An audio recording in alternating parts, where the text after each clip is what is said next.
everybody. Welcome to another entertaining, educating edition of The Art of It Stinks. We all be in it to win it. I'm your host for this empowerment segment, Brother Ron. Always finding new ways to make a fool of myself for the people. So let's get into it. I had to do a show tonight because tonight is the night. It's the 106th Happy Life Affirmation Day, posthumously of the one and only Lady Day, because God bless a child. And she definitely had her own style and her own way of doing things. Very unique young lady. We lost her all too soon at the young age of 44 years young. So I just wanted to do a show because National Jazz Appreciation Month and new black media, we got to step our game up in terms of how we do things, present new information to the people, and revisit old stories and create new narratives from old stories. So thank y'all for being patient with Brother Ron. Thank y'all for joining us tonight. Thank y'all. Appreciate it. Brother Ron is a groove thing. Yeah. Thank y'all for coming in. Thank y'all. Y'all coming in. B1, baby. B1. All right. Let's get into it. Right now, I think y'all can hear me loud and clear. Let me know everything good on my end. Y'all can hear me. Thank you for the donation, brother or sister or the zigzag zigger. Zigzag zigger, my naga. Saying power of the six. Thank y'all for tuning in. I won't keep y'all too long tonight, but I just wanted to go live on Billie Holiday's birthday. And let me see. Want to talk about DMX as well. We lost Billie at 44. DMX, we got him at 50. And it was amazing about these people that we had them as long as we had them, considering their beginnings. They came out of very humble and dysfunctional beginnings.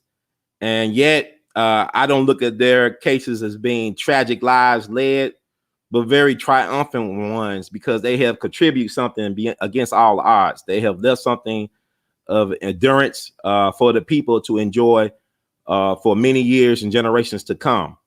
So I thank you. I appreciate it. Yeah. Thank you for the donation, for starting off right in the cash out. Thank you, sister. Greetings to you. Memphite, fellow Memphite. I hope I don't get in trouble with my neighbors, but it is what it is. Thank you, Midnight Green. All right. Y'all coming in. Yeah, I'm about to feed y'all. They call me the feeder. Baba Dick Gregory said I'm the feeder. I'm about to give y'all some information y'all can use. Thank y'all. Okay, Voltron. All right. United, baby. Black power, solidarity, and unity. Thank you so much.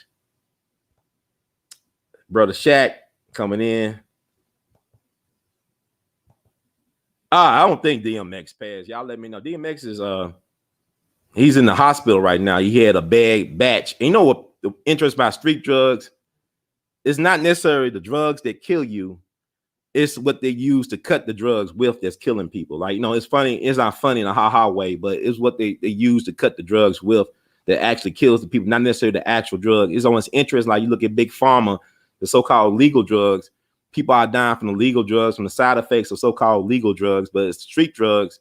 It's really what they use to cut the drugs with that's killing a lot of people. So let me see. I'm just checking.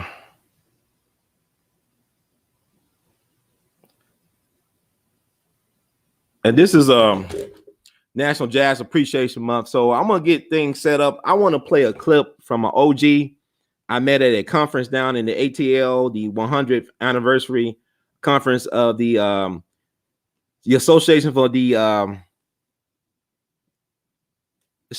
Study of African American Life and History. That's the Carter G. Woodson, Dr. Carter G. Woodson Association. He started that.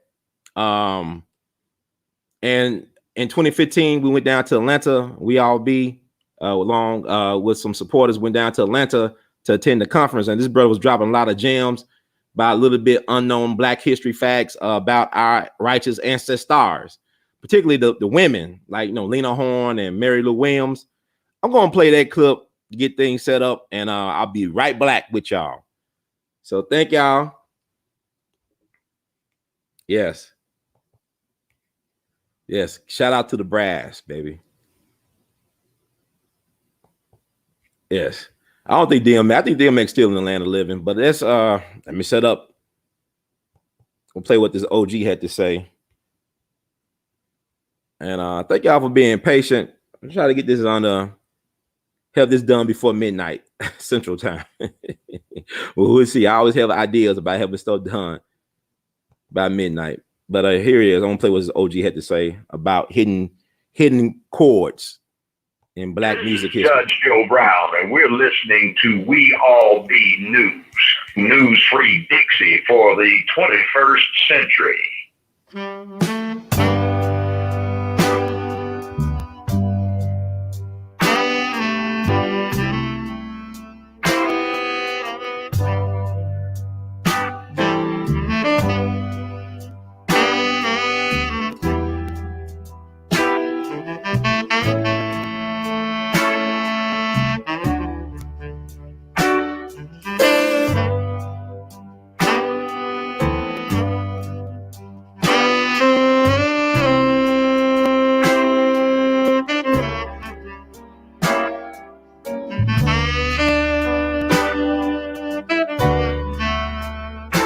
Skinny Diane Ross to play. Come on. Nah, they didn't do Billie Holiday no justice. So I'm asking you think Jim Scott should play Billie Holiday? She could have. Yeah. And Terrence Howard could play Lester. Yeah. Yeah, I think that'd be a great movie. Actually, yeah, I see that. I see but that. But it was all politics because Billie was a big woman. She was fine too. And fine. Big woman. Yeah. Yeah, she was a fine. No, she's a fine big woman. Yeah. Right. Well, all the right places. But I'm gonna tell you what messed me up. I'm sitting in Caesar's Palace. I'm sitting next to Maurice and Gregory Hines' father. Wow. George Kirby is sitting here. Billy Eckstein's sitting there.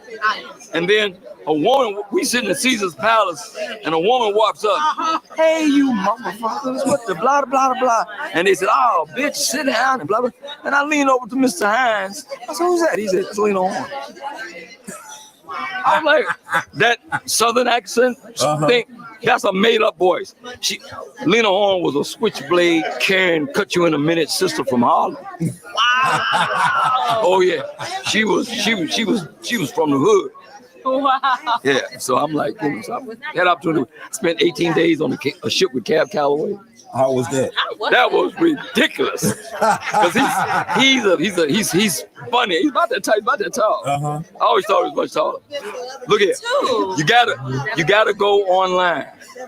Cab Calloway, the Reefer Man. All right. The Reefer Man. Him and the whole band in white tuxedos in a film from 1938 singing about reefer. You know, Louis Armstrong smoked weed every day too, though. Who? Louis Armstrong. Oh man, smoked it every day. Yeah. But it was for medicinal purposes. Right. That's right. Racism, white supremacy. Huh? He did. Yeah. I went to Cab Calloway School of Performing Arts in Wilmington, Delaware. Oh, really? Yes. I was in the Quincy Jones workshop with his daughter, Chris Calloway. Oh, wow. Yeah, and I spent 18 days on a ship with Cab in 1983. We did a show. We did a television show called Celebrity Showboat, and I was his opening act. Oh wow. Yeah. Wow. Yeah. Well, of course, I never got that to meet him. Yeah, I got to work with piano player. Golly, Duke Ellington, Count Basie, Errol Gardner, Oscar Peterson. They're getting close. Warm. You are going through it too. Mary Lou Williams. Oh, yeah.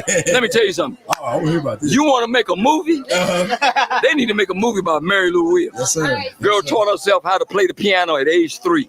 Wow. At age 6, she was playing in whorehouses and brothels. And she's from Atlanta too. Okay. At age 13, she was on the road playing second piano and doing arrangements for Duke Ellington's original orchestra.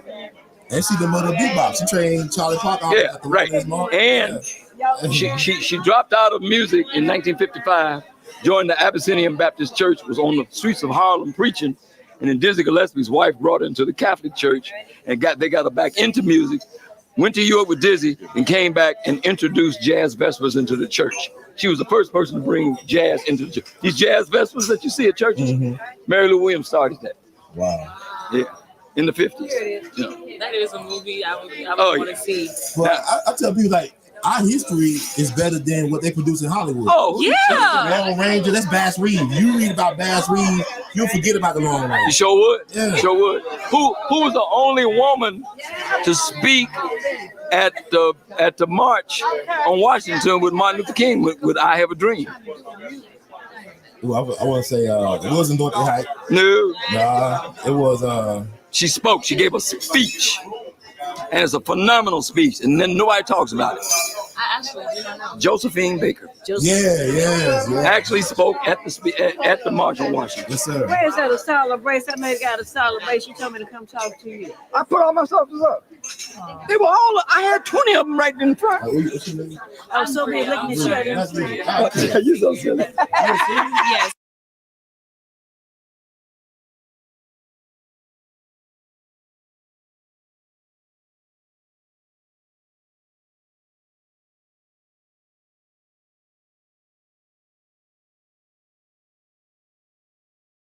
Yeah, that was a brother, very knowledgeable brother. I think he was living in Alaska at the time, but he was one of the presenters at the A.L.L conference. A lot of information, just information that they don't teach you in school. That's why it's so important to talk to the righteous, the real elders who got the information, who's willing to share their life experiences and give invaluable insight to the people. And that's why I'm glad that this April marks the 15th anniversary of We All Be as an organization. Like, we started as a blog, moved into podcasts, doing blog talk radio, moving to what we're doing now. You know what I'm saying? So we've been doing this. I guess me and myself and I been doing this for 15 years. So it's always a blessing to be able to catch those type of gems, like on the street, impromptu interviews. And he mentioned Mary Lou Williams. It's interesting because I said Memphis is a very powerful place in terms of jazz history, like one of the most important jazz cities in America, really, to be honest with you. Now, Mary Lou Williams, she was a piano prodigy, amazing composer, arranger, pianist, helped a lot of people in their careers. Now, a lot of people don't know that Mary Lou Williams used to live in Memphis back in the 1920s. Her husband was from Memphis, John Overton Williams, who was a saxophonist for Andy Kirk and his Clouds of Joy. And Mary Lou Williams also arranged things with Andy Kirk.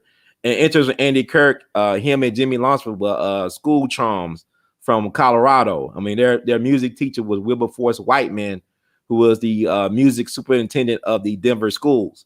And he was the father of Paul Whiteman, the very popular white band leader who they called the king of jazz back in the 20s and 30s. He was one of the most prominent and famous jazz orchestras in the country. So it's all these weird connections, right? Jimmy Lunceford, he taught high school at Manassas High School, started music education, arguably started the first jazz studies program in any formal educational setting at Manassas High School in Memphis. And he knew Mary Lou Williams well. They used to play cards and stuff together. And so, I mean, it's crazy. All these little different connections. And, what I love about jazz, because you could start out with anybody and end up like covering the whole history of jazz. Like, you look at somebody like Charles Mingus. Charles Mingus played with Louis Armstrong, as well as Miles Davis, some of the early New Orleans guys, as well as some of the most avant-garde jazz musicians like Eric Dolphy. So, I mean, you could take any musician, especially somebody like Miles Davis or anybody, and start, on the branches of any type of tree. I mean, jazz is a beautiful music. It's our music. It's the people's music. It's Black folk music. It's the soul of Black folks, along with the blues and the spirituals. So, it's like Memphis plays a part in everything as it relates to American culture, especially Black culture, and which is actually American culture. And we can have a conversation about that. But you see, the brother was talking about all the women. We don't give enough credit to the women. I know basketball players like Sue Bird and and the WNBA complaining not getting the same type of pay as the men basketball players. And I don't know who really looks at women basketball. I don't look at it, and no disrespect to it. Yeah, Jazz came out the church. Yeah, Josephine, she's actually from St. Louis, but she, a lot of the, artists, black artists left America because of the racism and the white supremacy in America.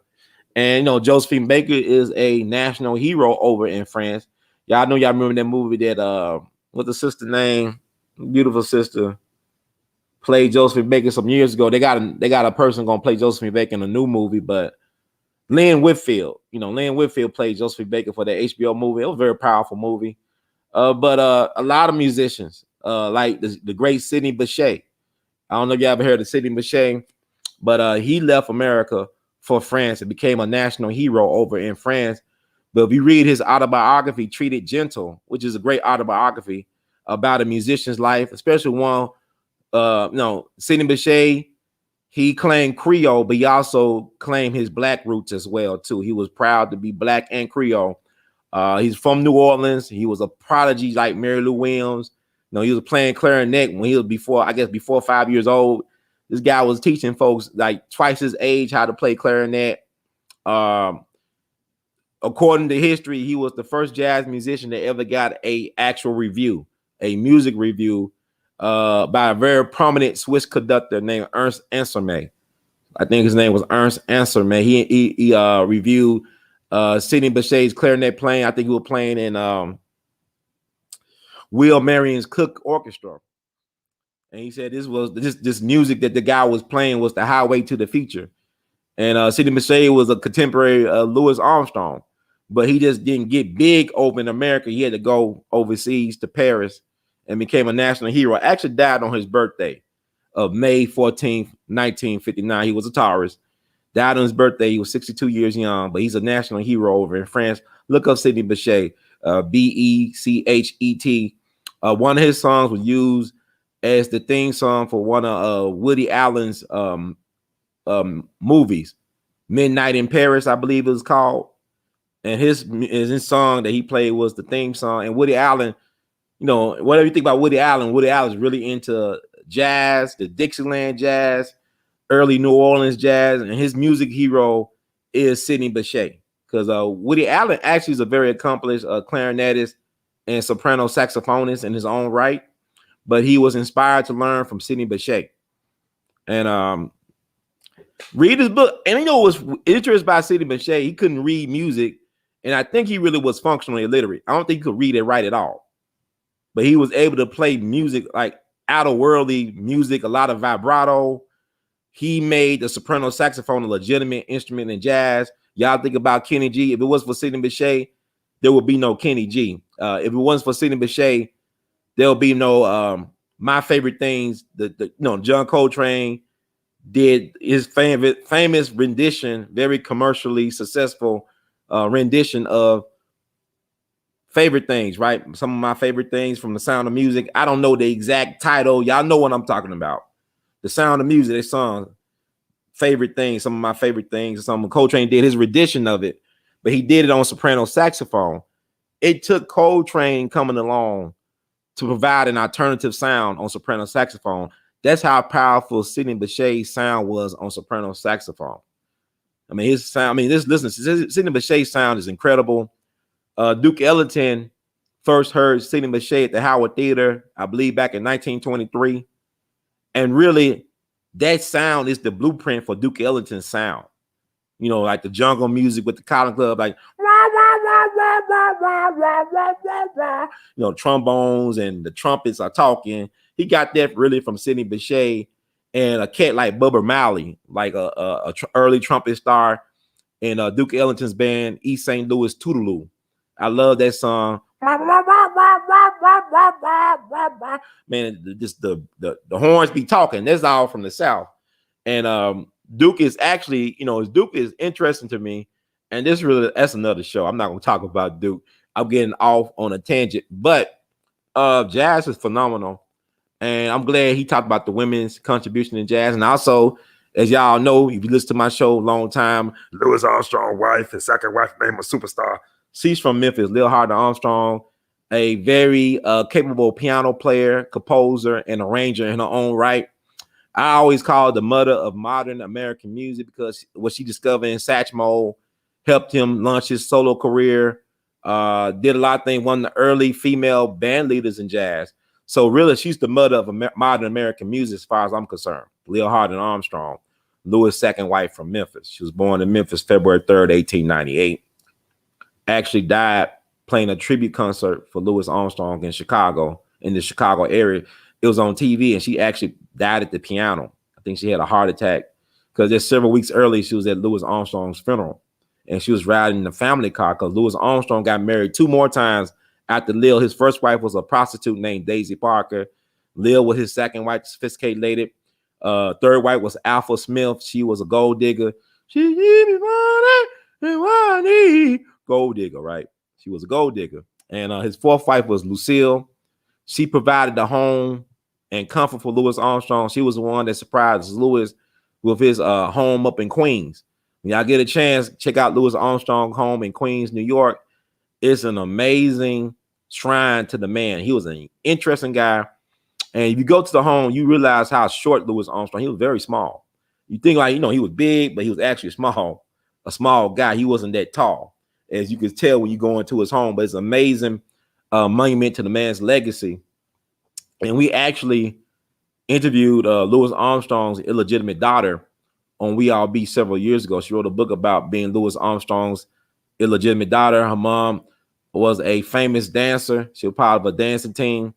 And she ended up having a years-long affair with Louis Armstrong because a lot of people thought that Louis Armstrong was impotent, but allegedly he had a child. If you look at the woman, Sister Sharon Folter, she looks like Louis Armstrong. She's like a female version of Louis Armstrong, and she actually has music capability. She's gifted musically, and also she's a culinary artist, a food chef, a culinary artist, food artist. So my bad. Yeah, I having a good time, bro. Shakes it better. Yeah, I'm a weird dude, man. I just walk around with all this information in my head. I was on the Fly Nubian Network earlier today, and it was like, I wasn't expected to be on with Sister Jade Arendelle, but I don't know, things happened. Like it was like an impromptu thing, and it's like people really enjoyed it. I got some new subscribers from that interview today. Check it out on Fly Nubian Queen TV on YouTube. Me getting interviewed by the Lioness Crown. Shout out to that sister, true Aries warrior, very interesting woman. But yeah. I'll probably be talking about Billie Holiday, right? So, thing with DMX and Billie, it reminded me of Billie Holiday. It's her birthday, April 7th, 1915. She was born in Philadelphia, but her folks were from Baltimore, and she was raised in Baltimore. And she had a tough childhood, a lot of trauma, rapes and stuff. Just had to grow up really fast, working in brothels. I mean, I guess cleaning up. It's kind of hard to know what was the actual story behind her. I actually reviewed a great documentary on Billie Holiday that's available on demand, I believe. Probably see it at Amazon or Apple or whatever. But it talks about, it was this Jewish lady who was working on a biography on Billie Holiday. And what she ended up doing, she ended up interviewing all these acquaintances and family members of Billie Holiday. She had over several hundred hours of interviews with people like Count Basie and Joe Jones, the drummer for Count Basie. Billie Holiday, she went on the road with the Basie band back in the 30s, right? And she was discovered by John Hammond. We talked about John Hammond on here. He was a Vanderbilt that we all know that the Vanderbilts were passing for white, right? We thought they were off the Mayflower. They're more like off the good ship Jesus rather than the Mayflower. But John Hammond was a very powerful music exec. He was the brother-in-law of Benny Goodman, so-called king of swing, but he discovered Billie Holiday and Bessie Smith and Bob Dylan, Bruce Springsteen, and Aretha Franklin, and Count Basie, and also Billie Holiday. So, this Jewish lady interviewed all the people that knew, including the agent, that were portrayed in that Lee Daniels movie about Billie Holiday, the United States versus Billie Holiday, something like that. Andrew Day did a phenomenal job of really channeling the spirit of Lady Day. And so I'm gonna talk a little bit about that as well too.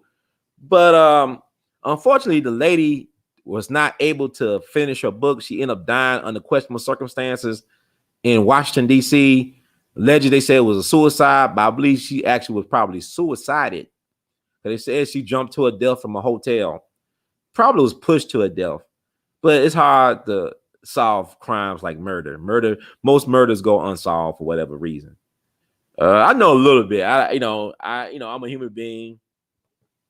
Know a little bit, man. It's a lot more I don't know. But and I always want to encourage you all, just because I'm telling you these things in a very confident manner. Please do your research to verify, to heighten the contradictions, to promote your own critical thinking. Now, what I do, because I know I misspeak and I talk real fast. Sometimes my ideas get ahead of my tongue, or my tongue get ahead of my ideas, something like that. Like, for example, I kind of confused Jefferson Davis with Nathan Bedford Forrest when I was talking about, Nathan Bedford Forrest had an affair with one of his slaves, his female slave who was his personal cook. She got pregnant by Nathan Bedford Forrest, ran away to Louisiana. And at first I was kind of confused Jefferson Davis with Nathan Bedford Forrest, because they had a thing. See, these white men, they got a thing for black women. Because you look at Jefferson Davis, let's Google up his wife. Jefferson Davis is the president of the Confederacy. His wife, you could tell she got something like some Meghan Markle stuff going on. If you squint your eyes at the picture, like some Meghan Markle stuff going on. So, but Nathan Bedford Forrest had a black mistress, a sex slave, whatever you want to call it, to make you feel better. She actually ran away to Louisiana, had his daughter, and the guy who name I think is Douglas Turner Ward. He was the founder of the National Negro Ensemble Company that trained a lot of the great black actors that we enjoy, like phenomenal, like James Earl Jones, Samuel Jackson, the Angela Bassett's, the Denzel Washingtons. They all went through the National Negro Ensemble Company. And Douglas Turner Ward talking about Nathan Bedford Forrest being like his great-great-great-grandfather, something like that. Let me see if I got his name right. And I think he's still around. He was having some health problems. Maybe he passed away. Oh, my God. He just died on February 22nd. Douglas Turner Ward just died, man. I'm just now learning this live on the air, but he talked about his Nathan Bedford Forrest being his kinfolk. I'm gonna make sure oh my God, he died. Wow. Now let's see. I'm gonna make sure. Yeah, look at the Negro Ensemble Company. He did a lot of great stuff. But he was related. It's like a Jewish person say, well, my great-grandfather is Adolf Hitler. Why would he want to claim something like that? That's so traumatic. But it showed you that a lot of these so-called enslavers and Confederates were hypocrites. And like I said earlier on her show, that you had Native Americans that owned black people that fought for the Confederacy, the 5 civilized tribes like the Choctaw and the Cherokee. And you had the founder of the Ku Klux Klan, Albert Pike, who was a general over the Cherokee in Arkansas. And he was from Boston, but he was the founder of the Klan. And he was Scottish Rite, third degree Freemason. So let me see, man. But you will be talking about Lady Day. But y'all got me looking up stuff. So I'm glad y'all be patient. Man, I don't got none of my stuff ready. I'm rushing doing stuff.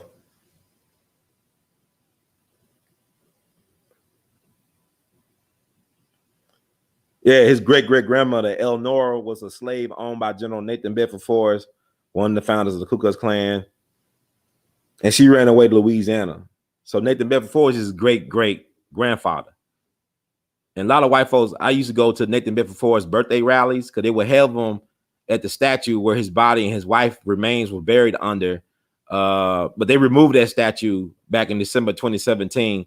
It's in storage right now. But the Sunday before his birthday, every year for 100-something years, the white folks from around the country, his fans and admirers and worshipers, will come by the hundreds and sometimes thousands to pay tribute to Nathan Bedford Forrest.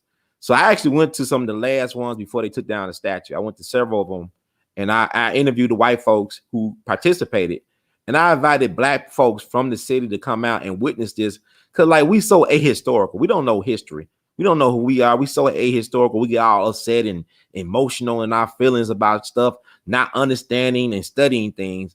Just for, just to get a better grasp on what's happening around us and what came before and what to expect in the future. So I used to interview the white folks, and you will not know this peckerwood redneck type of people. These people were professional people, politicians, law enforcement, judges, doctors, lawyers, and they knew who I was. They said, "Hey, brother Ron, good to see you again." I was like, "Okay. You want some watermelon?" "No, that's okay." "You want a water?" "No, buddy. I don't want nothing from you all. I just want to, engage and figure out some things." So it's fascinating. They've been doing it for 100 years, and a lot of black folks don't know about the history. So this is why we do what we do at We All Be.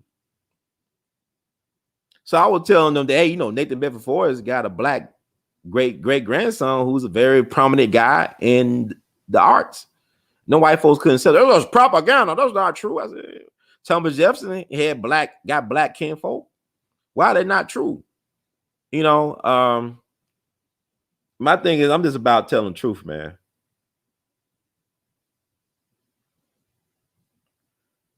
Yeah. And General Nathan Bedford Forrest, our organization involved in talking about the Fort Pillow massacre. We started recognizing the righteous ancestors we lost in the Fort Pillow massacre, started in 2016. So we do an annual wreath laying ceremony and all that stuff for our ancestors, including the women and children that were massacred, along with the black troops, the colored troops at Fort Pillow, Tennessee, April 12, 1864. April 12th is also the start of the American Civil War, which happened in 1861, Fort Sumter, South Carolina, in the Charleston Harbor. Then also you have April 12, 1945, the mysterious death of Franklin Roosevelt, the 32nd president of these United States, died in the questionable circumstances down in Warm Springs, Georgia, while sitting for a portrait, allegedly.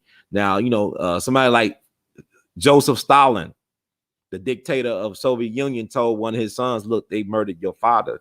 Because it was like people within Roosevelt's circle that died crazy deaths, like there was poison. So a lot of people think that Franklin Roosevelt was poisoned. And what people don't know about Franklin Roosevelt, that his maternal grandfather made a family fortune by being one of the biggest drug dealers in American history. The real American gangsters are always white, and their family still got the wealth to this day. It's like, to paraphrase Lucky Luciano, behind every great wealth, there's a great crime. So Warren Delano Jr. made the family fortune by selling opium to the Chinese. That's Franklin Roosevelt's maternal grandfather, one of the biggest drug dealers in American history, selling opium to the Chinese, got involved in the Opium Wars. A lot of people think that Roosevelt got involved in World War II to get back the control of the Golden Triangle, the drug distribution over there in Asia. He wanted to get that back in the family. It's like one of the reasons why he got involved in World War II, got us into World War II. That's one of the theories that they float out there. But it's fascinating to study, because even I remember reading Dr. W.E.B. Du Bois, who also acknowledged during that time that Roosevelt was murdered. Dr. Du Bois, it's the father of American sociology, the guy who was the first black man or first black person get a PhD from Harvard University. He acknowledged, hey, they killed Roosevelt. So this is nothing new. People say, well, they stole it. I said, they've been stealing stuff. That's the American way, champ. And like what Joe Kennedy, the patriarch of the Kennedy family, says, it's not a crime unless you get caught. So let's talk about Billie Holiday. And the crime is that we don't really know Billie Holiday.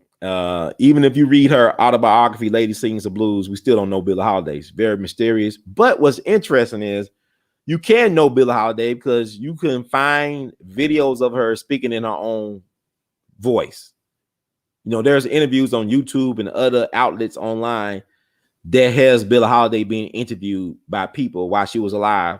So you actually can get her thoughts about her music, about herself, and about the times by listening to. Somebody even asked her about Elvis, what her thoughts was about Elvis, because she was around when Elvis became a superstar, right? She died July 17th, 1959. I think it was July 17th, 1959. She was 44 years old. They had her handcuffed to her bed. She had $1,500, $100, hundreds of dollars in total, to $1,500 on her person. I think she put it up in her, her vagina or whatever, on her leg, something like that. You don't really know. But she just died just several months after Lester Young. her music soulmate. And we're gonna talk about Lester Young. And the movie, Andra Day did an award-winning turn as Billie Holiday. I think her Billie Holiday she really captured the essence of Billie Holiday, unlike Diana Ross's Billie Holiday. You know, Diana Ross is not her fault, whatever. You know, I believe Clyde McKay was the consultant on Lady Sings the Blues, so he made himself look good as Billy D. Williams, right? And now we know Clyde McKay was no good MFer, but really was it his fault because he was just who he was, and Billie Holiday liked no good MFers. He loved the no good MFers. He's my man. He beats me and I love him so. He's my man. He's my man. So she liked them kind of abusive guys. So I mean, is it the guy's fault or is it her fault? It's like with the Miles Davis thing. You know, is it Miles Davis' fault that he liked to hit his women with his trumpet, allegedly, or slap them with an open hand, allegedly, keep on coming back? You know, so I'm not, nobody's an angel. That's the thing. And like, you know, I thought Andra Day really tapped into the spirit of Billie Holiday. I hope she got detox because that's dangerous. Because she was like, you know, like a conduit for the spirit world. It's kind of like Whoopi Goldberg from Ghost. But then I think she did something with Chadwick Boseman. Right? Chadwick Boseman. I mean, he was a great actor because you would say, man, he don't like no Thurgood Marshall. He does not look like James Brown. He does not look like so and so. But guess what? When he started to act, and you could tell he did his research, you could tell that he owned the character and he owned it. Like he was like a talisman or something. Like the spirits would channel through him, and he was not just giving a performance. He was really working with the spirits, you know. And unfortunately, he passed away, and he could not enjoy his greatest success. I mean, because that Mom Rainey's Black Bottom, we could not even recognize Chadwick, right? We didn't, you know, he was sick and all that. But I'm saying, but he really, like, he owned that role, and you know, he was just a great conduit for the spirit world. Very African spirituality. He's from South Carolina. You know, you look at, you know, Low Country, Gullah Geechee Islands, all that stuff. I mean, that's inside of his DNA, the Seminole thing. But I think Andrew did a phenomenal job as Billie Holiday.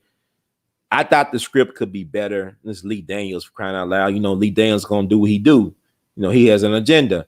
But I think Susie Laurie Parks, she's a great playwright, but you know, I think she could have tightened it up a little bit better.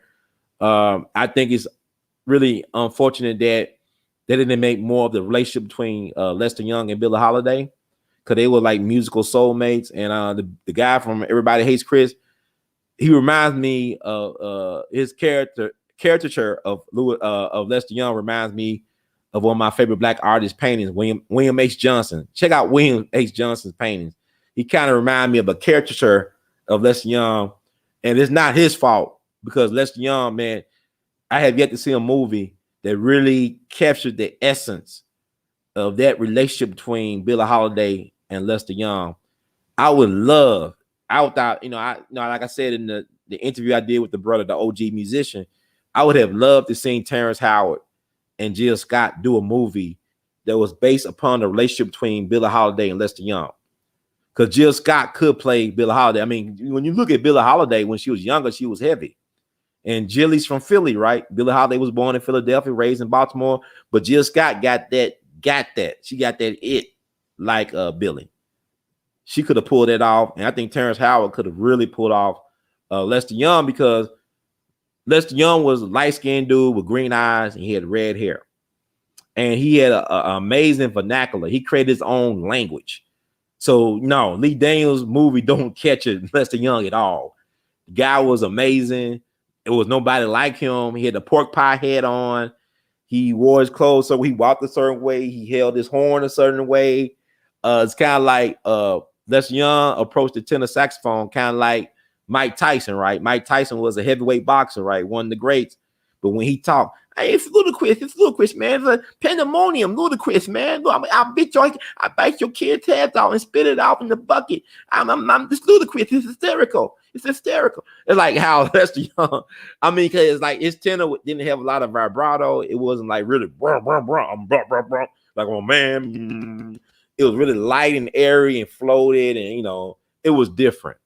And so a lot of people couldn't get with it at the time because it was so different, because they were used to hearing Coleman Hawkins, Coleman Hawkins was a boss tenor, man. He would hunk on that thing, the vibrato, had the hair on his chest and knuckles and back. He was really into that. So I remember reading a story about the great Fletcher Henderson, who's really the father of the jazz orchestra, so to speak, him and James Fitzgerald.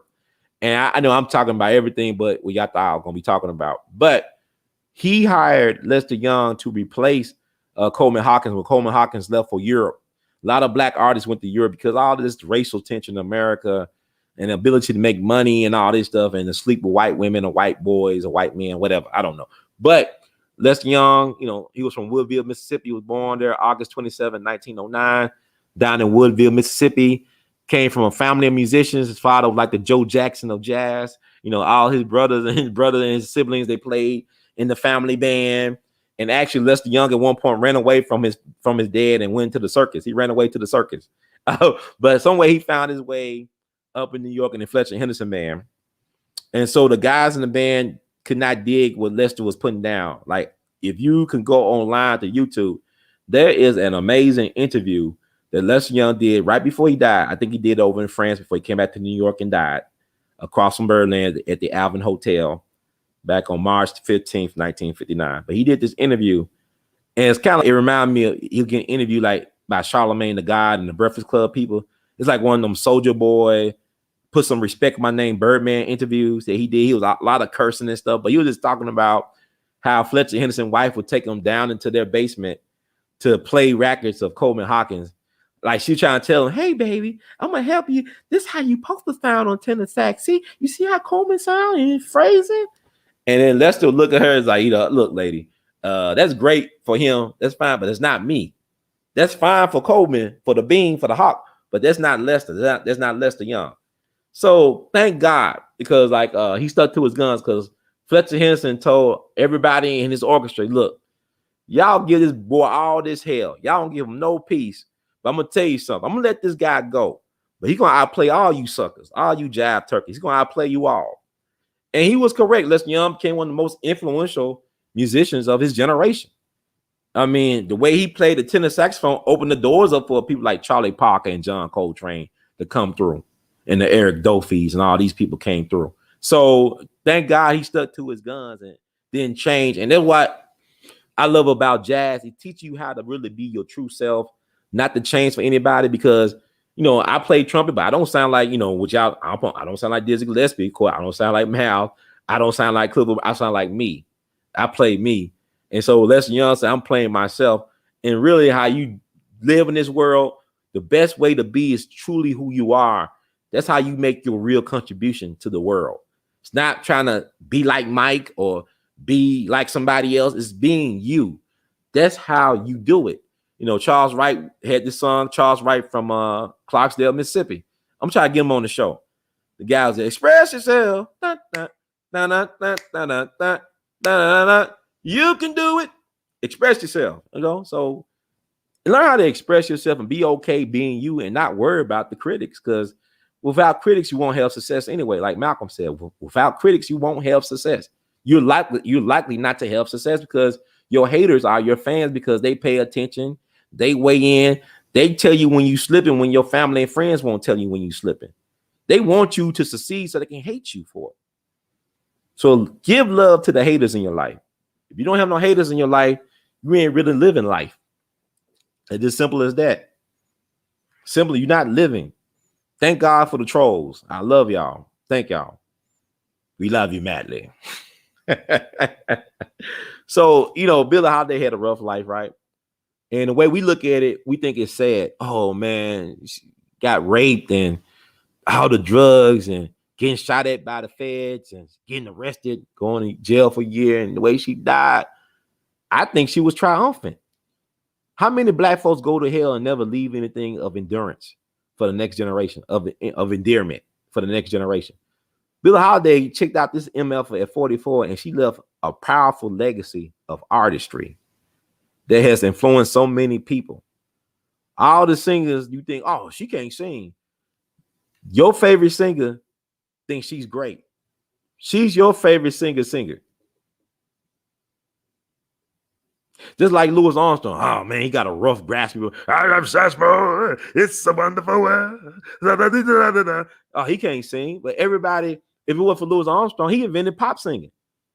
If it wasn't for Louis Armstrong, there'd be no Bing Crosby. There'd be no Frank Sinatra, no Nat King Cole. There'd be no Billie Holiday. Billie Holiday, that was our idol. Louis Armstrong and Bessie Smith. Y'all need to check out a movie that came out called New Orleans back in 47 that starred Louis Armstrong and had Billie Holiday playing the maid. So it's on YouTube, man. All this stuff is online right now.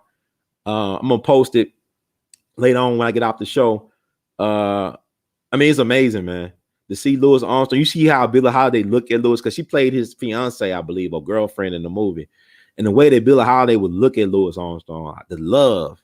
Because no, people say, well, Louis Armstrong Tommy. He said, oh, Pops, that's Tommy from the heart. He just Tommy from the heart. And Louis Armstrong just himself, Louis Armstrong was a G. Read his letters. A guy named Thomas Brothers, he edited some of Louis Armstrong's letters. Read his autobiography. Louis Armstrong kept it 100, man. He was a G. He smoked weed every day. His first wife was a prostitute. That means he was a pimp. He was no dud. Louis Armstrong had an amazing life. No, his mama was a prostitute. His daddy was a trick. His mama was a hooker. Think about all the great geniuses that we produced that got connections to the whorehouses. Think about James Brown. Think about Richard Pryor. His grandma was a madam up in Peoria, Illinois. Think about so many. Robert Church Sr., the first millionaire of the South, he made his fortune through real estate and through, it's hard out here for a pimp. He had them white girls working on brothels down in Memphis. That's how he made a lot of his money, off of hoeing, pimping and hoeing, and real estate. But a lot of proper black folks, and we don't want to talk about that side of Robert Church, but he saved Memphis. When Memphis lost his charter, he put up the money to save Memphis, and then he put the money to make Black Wall Street. We know as Black Wall Street. And there was many Black Wall Street, but I'm talking about the one in Tulsa, Oklahoma. He put the money up there. When black folks left Memphis after the People's Grocery lynching, he was one of the first investors into what is now known to us in history as Black Wall Street, the Greenwood, whatever, in Oklahoma district. So this is stuff that we need to talk about. And that's why I'm glad I played that clip of the brother, the elder, because all the information he got, people probably say, oh, that's grandfather, that's grandpa, or that's the crazy old man that's very eccentric. This man has lived an amazing life. And you see how generous he was with the information to share all the information. Got a treasure trove of information, but we all got that because, like, for example, for me, like I was said on the show early on the Fly Nubian show, Queen Lioness Crown Jade. I found I was related to Marvin Gaye and Curtis Mayfield and Sister Rosetta Tharpe and my cousin Big Miller. I'm loving Big Miller because he was a city shouter. He's from Kansas City, right? From the jazz. I mean, when he one of them shouters like Jimmy Rushing and Joe Turner. Like, these guys' voice was so large and huge and bigger than life. They didn't need no microphone. He didn't need no amplification. So he actually sung with Jay Mashan Band, the one that started Charlie Parker off, whatever, and also Duke Ellington. But he got stranded in Canada doing a tour. So he decided to stay in Canada, became a naturalized citizen, and became a jazz star in Canada. He passed away in the early 90s, but amazing legacy, trombonist and amazing singer. Listen to a lot of this stuff now.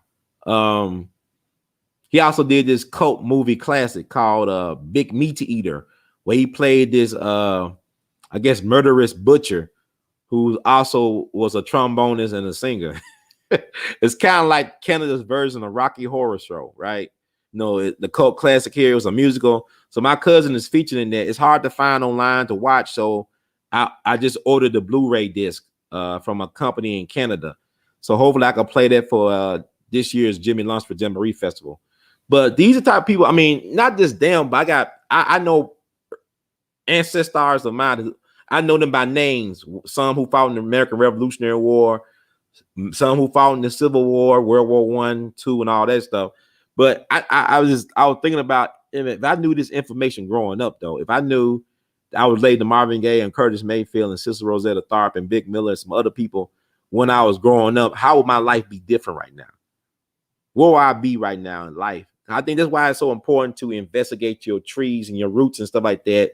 It's not just do it for yourself, but do it for your children and for the people in your family and for future generations to know. Because we got to tell these stories, because you can't say, well, we don't deserve reparations. I mean, okay, but if you do believe that we deserve reparations, do you know our stories? Do you know the trials and tribulations and triumphs and tragedies and stuff that make us who we are? So that's very important. So that's why I do what I do, and I try to share this information. Sometimes I'll be dragging it. I'll be trying to, Lord have mercy. I'm really feeling like I'm 40, about to be 41. I'm trying to find sources of fountain of youth. And if you look at the great jazz musicians, like Miles Davis, he stayed young by just hanging around young musicians.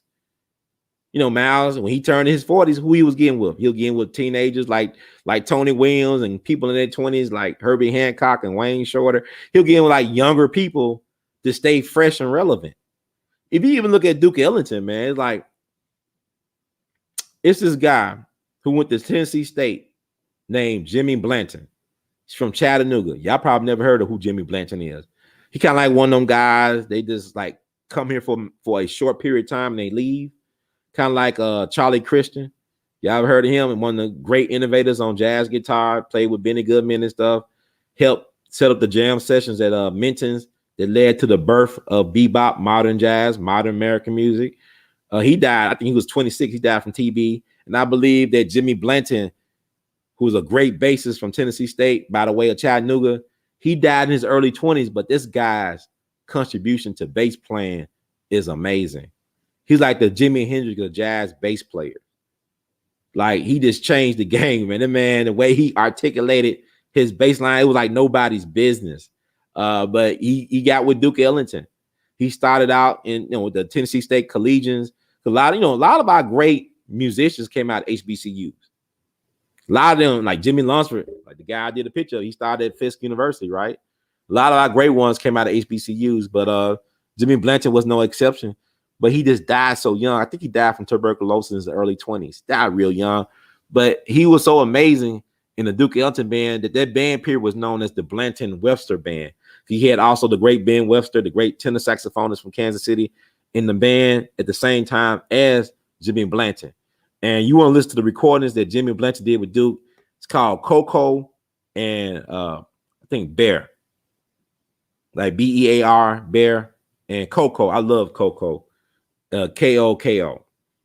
That man goes off on the bass. I mean, he just changed the game. So you got people like that, but Duke was always good at finding people like that to help him stay fresh and relevant. A great Duke Ellington album to listen to. I know I'm probably talking about Billie Holiday. A great Duke Ellington album to listen to is called Money Jungle.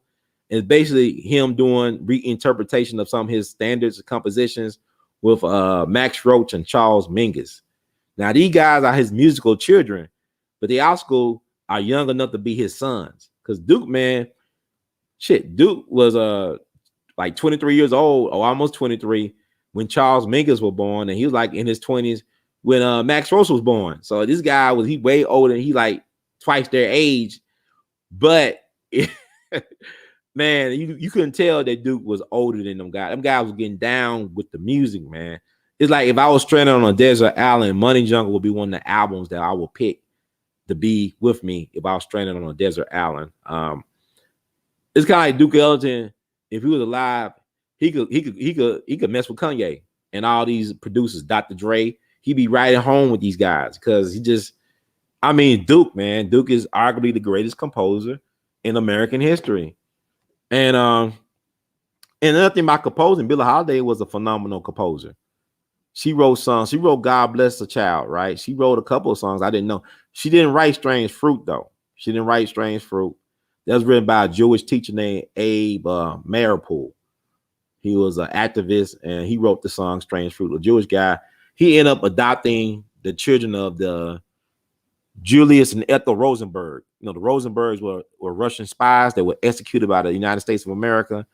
He ended up raising their children for them when they got executed, because they were actual spies for Soviet Union. So, but they got executed by the state. So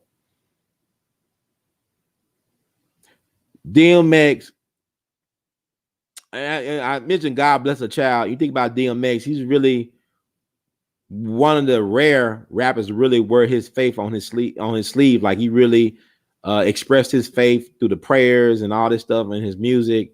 He really was about God, and and Billie had a God force in her as well. In spite of their circumstances, they made the most of their circumstance. I believe your circumstances don't make your character, it reveals your character. It reveals who you really are. And these folks were fighters. So I don't feel sorry for DMX right now. I don't feel sorry for Billie Holiday, because they fought with their demons, they fought society, they fought everything, and it was able to make an amazing contribution in their art, in their careers. They left something that will go on for generations in terms of the artistry and the way they express themselves. Very unique voices. They both had unique voices. One more road to cross, one more risk to take. Arr, arr, arr, arr. DMX, man. I'm DMX. I guess I'll see you at the funeral. He told his son on Van Zandt Fix My Life. Okay, son, I guess I'll see you at the funeral. He just had one of those amazing sing-songy voices. It's like Billie Holiday. The way she talked and the way she sang is like nobody else. She just, hey nobody, bitches, if I do. She doesn't know what key she was. I mean, she just sang. She was just expressing herself. And I think with them, they had a lot of insecurities. Like, it's a saying, the greater the artist, the greater the insecurity. So that makes sense to me, because, I remember seeing Kevin Costner speak at Whitney Houston's funeral, and he was telling her, he said she didn't know how great she was. And most great artists don't know how great they are. That's why they do what they do. Because you look at a lot of artists, in particular celebrities, but artists, they're always trying to do things to please people, try to find acceptance of some type. But I think celebrities and artists are more honest with that type of process than a lot of us are as people. Because you look at a lot of celebrities, it's interesting. Like a lot of them come from backgrounds of being abused, of being traumatized. So I just talked about Billie Holiday, her situation, how she came up. You look at, like I said, Richard Pryor. He was taken advantage of, molested by neighbors. His grandma was a madam, mama was in the business, in the life. You saw that movie, JoJo Dancer, Your Life is Calling. It's based semi-autobiographical, treatment of Richard Pryor's life. But people, that's so tragic. I said, they did some crazy shit. But yeah, it's horrible they died the way they died or how they lived, but they left some type of amazing contribution for humanity. I mean, so it wasn't a wasted life. Maybe it was really fucked up, but it was not wasted because they left something of substance. It's like with Tupac. It could have been nice if Tupac lived. This year, Tupac would have been 50 years old. You look at what Jay-Z is doing past 50. Look at Diddy. Look at so many other people. Snoop was almost 50 years old. What Nas has been doing. What would Tupac be at right now at 50? It'll be interesting because Tupac was unique. I mean, to me, Tupac is so damn fascinating because it's like people have made an industry talking shit about Tupac. I mean, all these folks getting interviewed on Tupac. Tupac only lived to be 25 years old, but yet all these stories. I never get tired of hearing these Tupac stories. They're amazing. It's like, and really what makes them amazing is that you don't get tired of them because everybody got their own perspective of how the story is told. Like everybody could have been at that event at that, Tupac did this. I was at the House of Blues, right? And Tupac confronted Puffy, So you got about 5, 10, 20 different versions from different perspectives on what happened that night. So Tupac is just so fascinating to me because even you look at Tupac, they didn't have no social media. We didn't have no smartphones with cameras on them, but he took all these amazing photos with all these people. Like you got these amazing posse photos and his thug life movement. It's like Jesus and his disciples. Like Tupac is very photogenic, all these guys around him, and people trying to re-edit the story. He was Mob Pyro. Tupac said he wasn't part of no gang. He wasn't gang affiliated. He was about the thug life. Well, he about thug life, but thug life was a code. It was a code. It was a street code. You can look up the Thug Life Commandment. You can look that up. That's well, Doc. He did that with his stepfather, Dr. Matulo Shakur. Then you got the Tupac, talking to Monster Cody, the legendary banger from L.A., Monster Cody. They're talking on the phone. Somebody recorded that. It was fascinating to pick his brain. Tupac was just 25 when he died. You know what I'm saying? You look at Fred Hampton was just 21. Bunchy Carter was just 26. It's sad because Tupac was a revolutionary. He was not just a rapper. And you could tell because his impact on society is bigger than the rap or hip hop culture thing. You know, there's people, they got monuments and murals all around the world of Tupac. So, you know, people talking about, well, Biggie was a better rapper. I mean, probably, maybe, but Biggie didn't have the type of impact of a Tupac because people just still talking about Tupac. I mean, I'm waiting for the Netflix or Hulu or somebody to do a limited series. Or hell, why not National Geographic? They did one for Aretha. Why not Tupac? Do a whole season dedicated to telling this amazing story about Tupac. Tupac, Amaro, Shakur, LaShawn Cook, Crooks, whatever you want to call them. Amazing story. You know, one of the greatest stories not yet told. But I don't look at these lives as being tragic. I used to think like that. But everybody got to die. But yet everybody is not really living life, so they already dead. So these folks, regardless how long they live or how they lived an amazing life. Like Rick James. Yo, man, he died young, but hell, his life was amazing. Even the downs were highs. You know what I'm saying? Even the downs were highs. So same with DMX, I mean, it's not a wasted life. I mean, damn, he wasn't supposed to make nothing.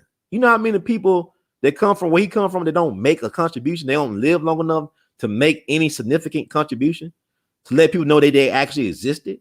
But you know, 100 years from now, people gonna know that DMX actually existed. If there's people around, you know, we know Billie Holiday's still around, right? We just observing her 106th life affirmation day posthumously. She only lived before, but her impact is still being felt. Now, I saw Cassandra Wilson for my birthday in Nashville. I took a picture with Cassandra Wilson, and she did a whole album dedicated to the life of Billie Holiday. So that's how type of impact she having. She's, hey, you know, you don't really die. It's all about evolution and changes, but nothing really dies. Energy, you can't kill energy. And as long as there are people to hear her music, she'll be around. Just like with DMX. DMX is in my top 10 rappers. You know what I'm saying? People was like trying to critique me on the rappers I had in my top 10. I mean, people said, what about Nas? I had Nas at number 6 for Rakim. What about Snoop Dogg? I got him at number 10. I got DMX at number 9 with Big Daddy Kane. I got A.L.L. in there with Lil Wayne. I got to put Drake in there somewhere now. I mean, but I'm saying like Drake is amazing. If Picasso was a rapper, he would be Drake. If Picasso was a jazz musician, he would be Miles Davis. I mean, Drake is up there, man. I mean, if he made whatever Illuminati deal he made, he's a game changer. It's like with Jay-Z, he changed the game because Jay-Z is like, okay, he doing what Eric Clapton and the Paul McCartneys have been doing for years, staying relevant, right?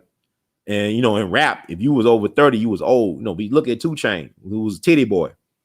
He's in his 40s and he's still making music, making rap music. I don't know about all the skinny jeans stuff, but, you know, it's funny because you think about it. What if the way the rap game was today, what if they had it like that when Jam Master Jay died in 2002? Would Jam Master Jay still be around and not, you know, doing the hustle on the side if he was able to still stay relevant as a rapper in his 30s going into his 40s? It's a different game now. Okay, Black Thought, Andre 3000. I mean, I guess in those situations, it's quality over quantity. I actually do like Outkast, but, you know, it's like people talking about the Migos, right? And I like the Migos. And I think, what's the guy named Childish Gambino, you know, the guy who's Childish Gambino with the show ATL, Atlanta or whatever. He said the Migos, I think, was like the Beatles. And I had to think about that. The Migos, they got some staying power. It's like Drake. They really flipped the script. I mean, they've been around because the Migos been around for 10 plus years, right? They've been on the charts for 10 plus years. But I love A Tribe Called Quest. Nobody really talks about A Tribe Called Quest like they should. I mean, those guys were great. There's so many great ones. Like, even if you think about like Southern hip hop, you can't help, you know, Outkast without, you know, 8 Ball and MJG from Orange Mound. I love 8 Ball and MJG. If you listen to like early T.I. or Little John or Ludacris, they always big up in Memphis rappers. They always big up 8 Ball and MJG. They always talk about Orange Mound. They know that crunk was invented in Memphis. Because even Pimp C before he died said, man, crunk came out of Memphis, man. It was from Atlanta. Y'all on East Coast time, man. You know, so Memphians don't know Memphis. But every other people love. I mean, I used to go to Houston to visit my father back in the 90s, in the early 90s. Man, I told them cats I'm from Memphis, like, man, we love 8 Ball. You think 8 Ball and MJG was from the 5th Ward? I mean, they were signed to Suave House, which is in Texas. Memphis and Houston got an interesting music relationship that goes beyond the hip hop thing. If you go back to the days of Johnny Ace and Duke Records and Bobby Blue Bland, they were signed to Duke Records. And Duke Records was actually started by a white dude that worked at WDIA. I think his name was Dave Mattis. And Don Roby, who's from Houston, Don Roby was the early prototype. He was a mixture of Berry Gordy, Russell Simmons, and Suge Knight. Now, he was a gangster, but he looked white, but he was a black man and looked white. But he was a shrewd businessman. He was a gangster. So he made the white boy, Dave Mattis, I think his name was Dave Mattis, he made him an offer he couldn't refuse. Ended up to take Duke Records and brought it down to Houston, signed up Johnny Ace, rode him till he was wet, and killed him. I didn't mean killed, but I'm saying Johnny Ace died under questionable circumstances. Christmas night, 1954, doing a concert in the backstage, the City Auditorium down in Houston, playing around with his gun. Now, Johnny Ace, John Marshall Alexander Jr., he is the grandfather of Ledisi. That's his grandchild, Ledisi. But she's a product of a side relationship he was having because he was married to his high school sweetheart who was stuck in Memphis. So he had women on the side. He actually had his girlfriend in his lap when he shot himself in the head by accident, Olivia Gibbs. And I actually called. I remember several years ago. I went into the phone book and looked up this. I found Olivia Gibbs who lived in the Houston area. I called that number. I said, "Are you dealing?" No, I'm not her. I know who you're talking about, but I'm not her because so many people called my number thinking I was Johnny Ace's girlfriend. I said, okay. So I'm thinking she went back to Louisiana to have his son, who was a prominent R&B musician. But it's funny how that worked. Ledisi just won a Grammy. Her grandfather is music royalty, who has yet to be inducted to the Rock and Roll Hall of Fame, even though a lot of people consider him to be the first rock and roll star, the late, great Johnny Ace. But let me see what time. It's 11:07. I think I wrap this up. I don't know what the hell I'm talking about. So it's interesting that we live in a time like what Billie Holiday saying, said, "Tain't nobody business if I do." And I'm gonna stand my ground and keep on doing my thing. So it's an interesting time to be alive. But prayers and thoughts go out to DMX. If he does recover, it'll be a renaissance. He'll be doing a lot of, I guess, projects and stuff like that. He'll have another story to tell, another chapter of his amazing life. If he doesn't recover, he will still be a legend. He would have made his mark, and made a difference. Also, this is also the year there'll be the 20th anniversary of Aaliyah dying tragically. I can still recall where I was at when I heard the news about Aaliyah dying in that plane crash down in the Bahamas, I believe. Aaliyah was just what? How old was Aaliyah? About 21 or 22? And unfortunately lost to the industry. Yeah, Melly Mel. Also, he's the blueprint. Melly Mel is one of the great MCs. He actually came up with the concept of the MC, right? So, really, top fives are interesting. Like your top 10, your favorite rappers. It changes with the season a lot of times. Like a lot of things change with the times. It's like when you look at Billie Holiday, I know I got singer friends, jazz and all that stuff. They don't really care for Billie Holiday. Some of them don't care for Billie Holiday. And that's fine. And you got people that were Billie Holiday disciples, but they don't sound like her. Like Carmen McRae Amazing singer, but she worshiped Billie Holiday, but she does not sound at all like Billie Holiday. And that's good though, because you really want to find your own voice. You don't want to like I know reading Miles Davis autobiography, and his father was a prominent dentist. His father, Miles Davis came from money, which was like unusual for a so-called jazz musician, the stereotypical jazz musician. He came from money. His father was a dentist. Also, he was a power broker in East St. Louis. He owned and raised hogs. His father's father, his grandfather, lived in Arkansas. He was an accountant for prominent white people down in Arkansas. This is Arkansas back in the day, where they were lynching black folks by the bus loads, by the ship loads, and all that stuff. So he came from black folk that were very confident and came from luxury. Like when Miles Davis talked about when he was trying to find Charlie Parker when he moved to New York, he asked a police officer, where can he find a place to ride horses? And the police officer looked at him like, why does this black dude want to ride a horse in New York City? So I think it was a police on horse patrol.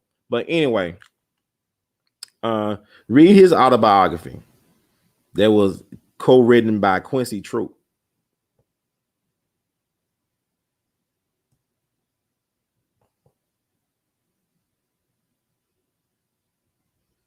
Yeah, we don't know our backstory. We got to catch up.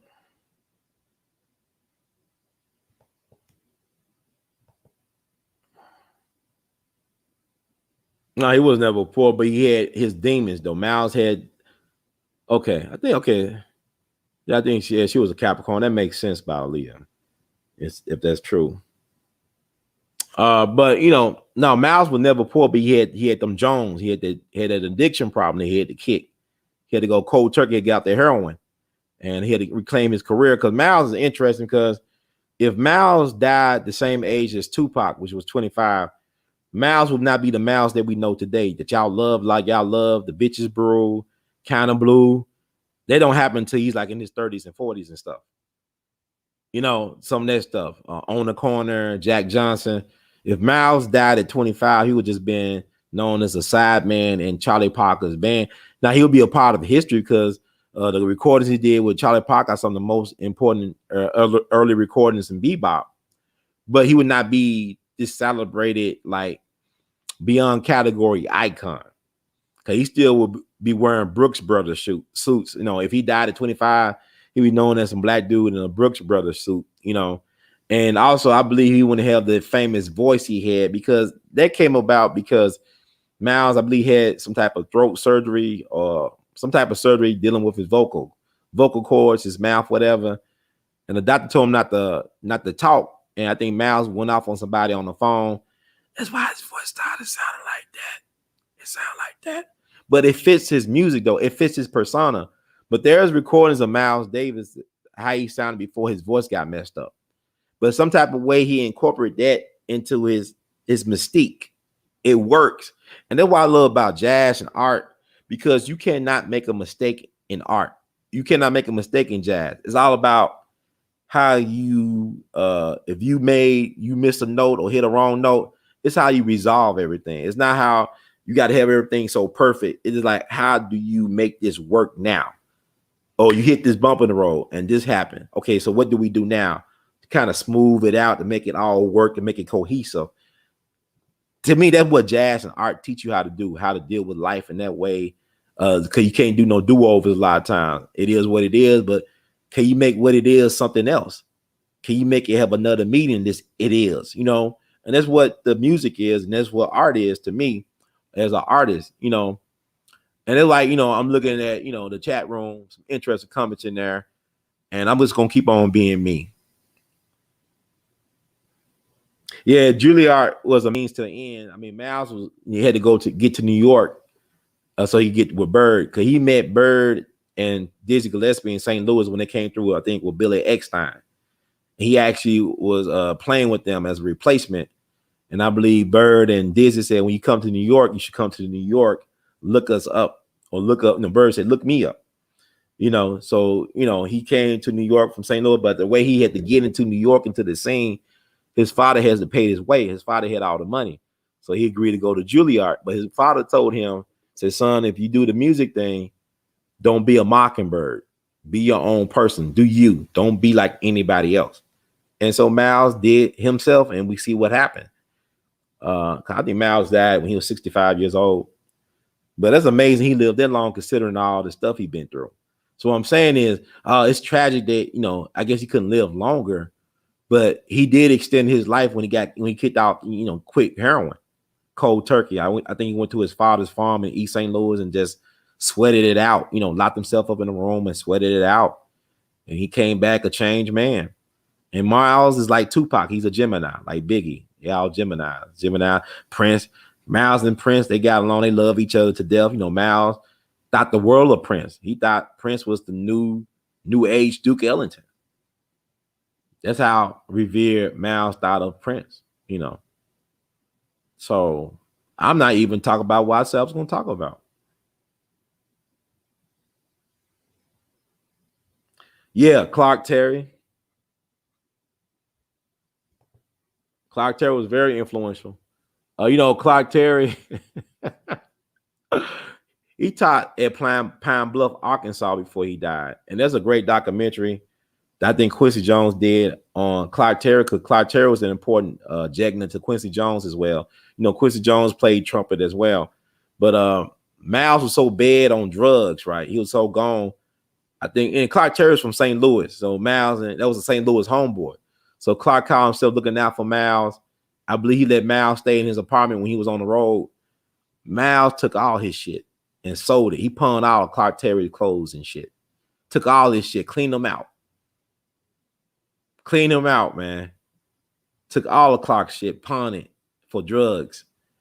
And I remember seeing the documentary, and Clark was saying, look, you know, every time he saw Miles, I guess Miles had to pay for the drinks or whatever. Oh, it's like, you know, it was like, it's all love. You know what I'm saying? Clark didn't hold it against Miles.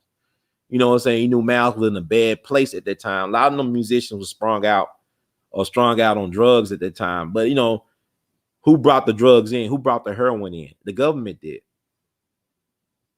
You know, they deported Lucky Luciano, the mafia boss, and he ended up going overseas, you know, helping to control the drug trade for the government, bringing in the heroin into the black community. So you had a lot of these musicians dying in their 20s and in their 30s. One of Miles Davis's favorite trumpet players used to play for Jimmy Lunceford, and he also played for Louis Jordan.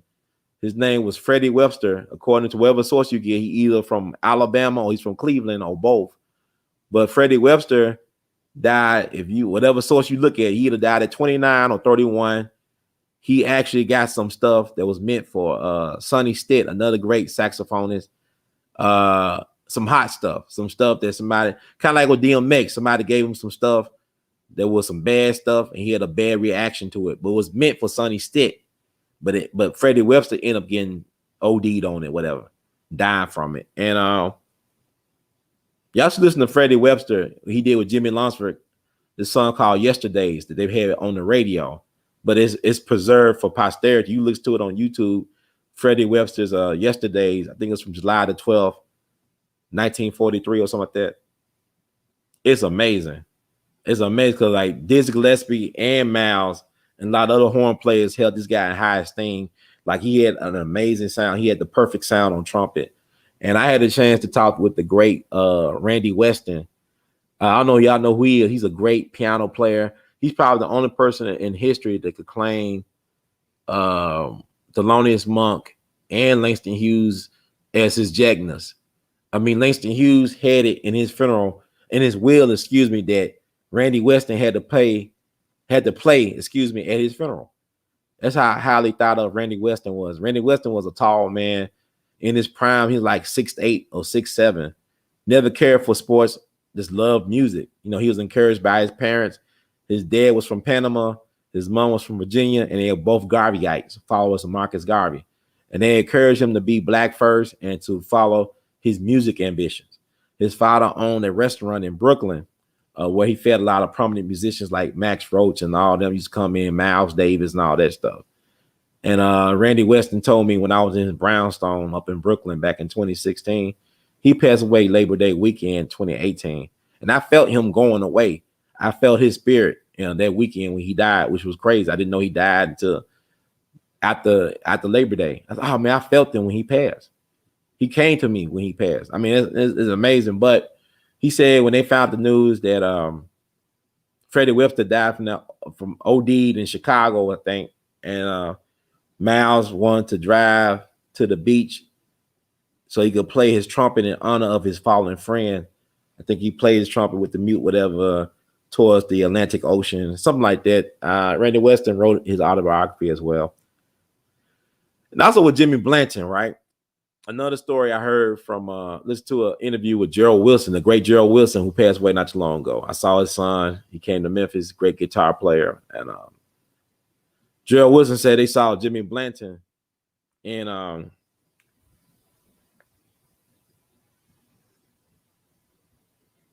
let me see.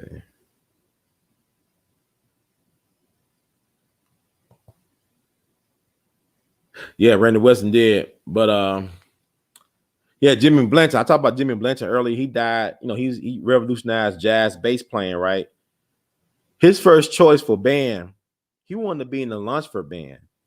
He wanted to be in Mr. Jimmy Lunceford's band. That's who he wanted to be in. Jimmy Lunceford, I tell people, if you don't understand how they rewrite history, Jimmy Lunceford had the most popular band for black people.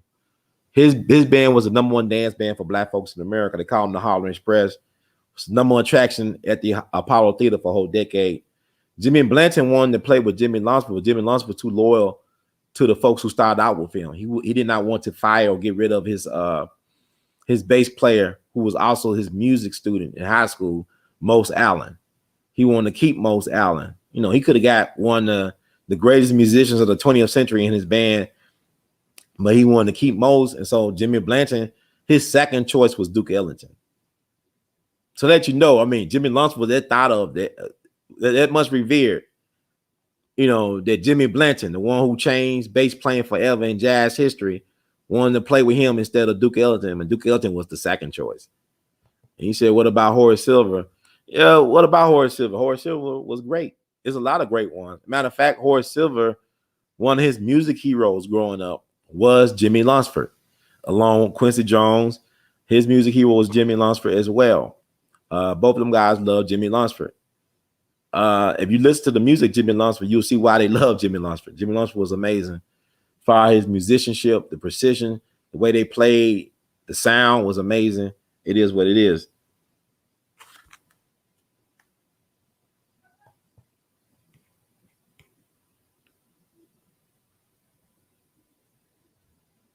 Yeah, it's very important. I don't really pay attention to these people, man, because they don't know about. Look, I'm just doing what I'm doing. I'm sharing what I share, and it is what it is. I'm not interested in these people. A lot of these folks in my chat room, I don't know if they're real people. They could be artificial intelligence. You know, people come out deep fake and all this crap. You know, Operation Mockingbird, Operation Distraction.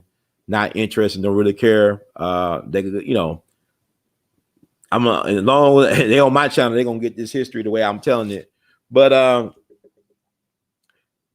we as a people, it's very important now, since we're talking about stuff about history, that we learn how to protect our best interests. We do not have anybody, any institute in the so-called infrastructure, no political organization, no organization in the infrastructure that really values so-called black people, that is really be one. And it's time for us to get with ones who want to be one, who want to be a part of something that's going to be game changing and paradigm shifting.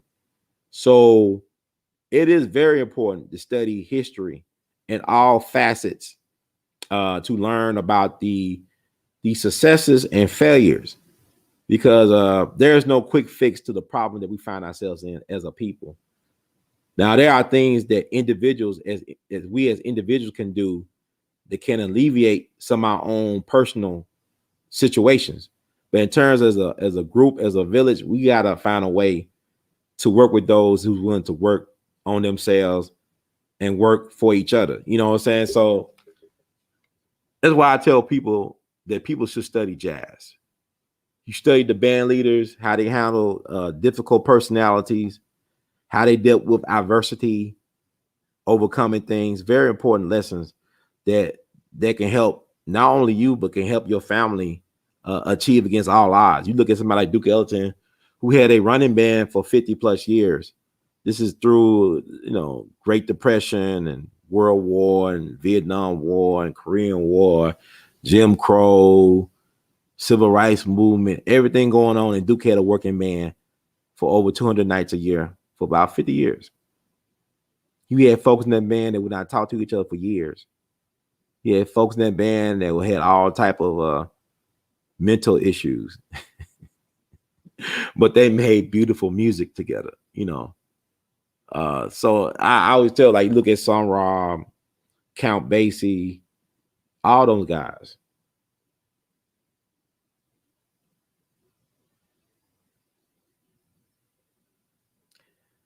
And I'm gonna keep on teaching, man, because like these folks, they is saying about nothing, man. I mean, ain't offering nothing.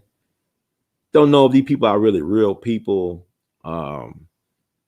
Fascinating. I'm doing me, man, because people are interested because you can't save nobody but yourself. You can't even save your kids. You can only save you. What you can do is be yourself, where people will want to be themselves more and want to take better care of themselves.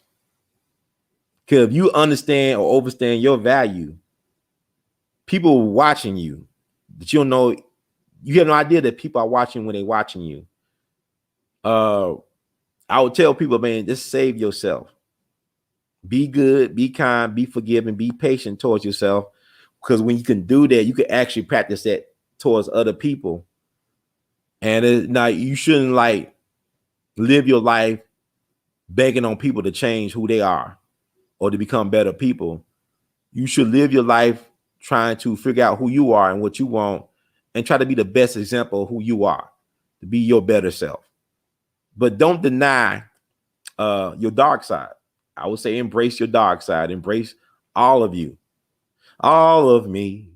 Why not take all of me? Embrace it all and find a way to work it out. Because like I said, you look at these jazz musicians. Miles went dark. He went to a dark place.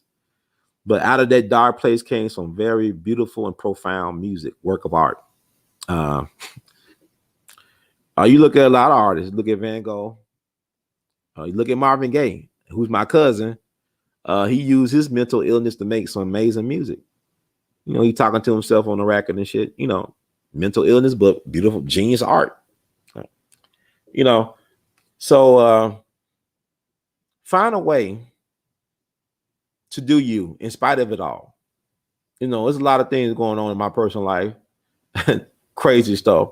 But I'm saying, you know what? I'm gonna do a show tonight, regardless of what's going on with me. Let me find a way to find a silver lining to give the people, to feed my people, to feed the ones who are receptive to receiving what I got to offer, and to learn how to not even give a damn about those who want to distract me, wanted to belittle or demean me.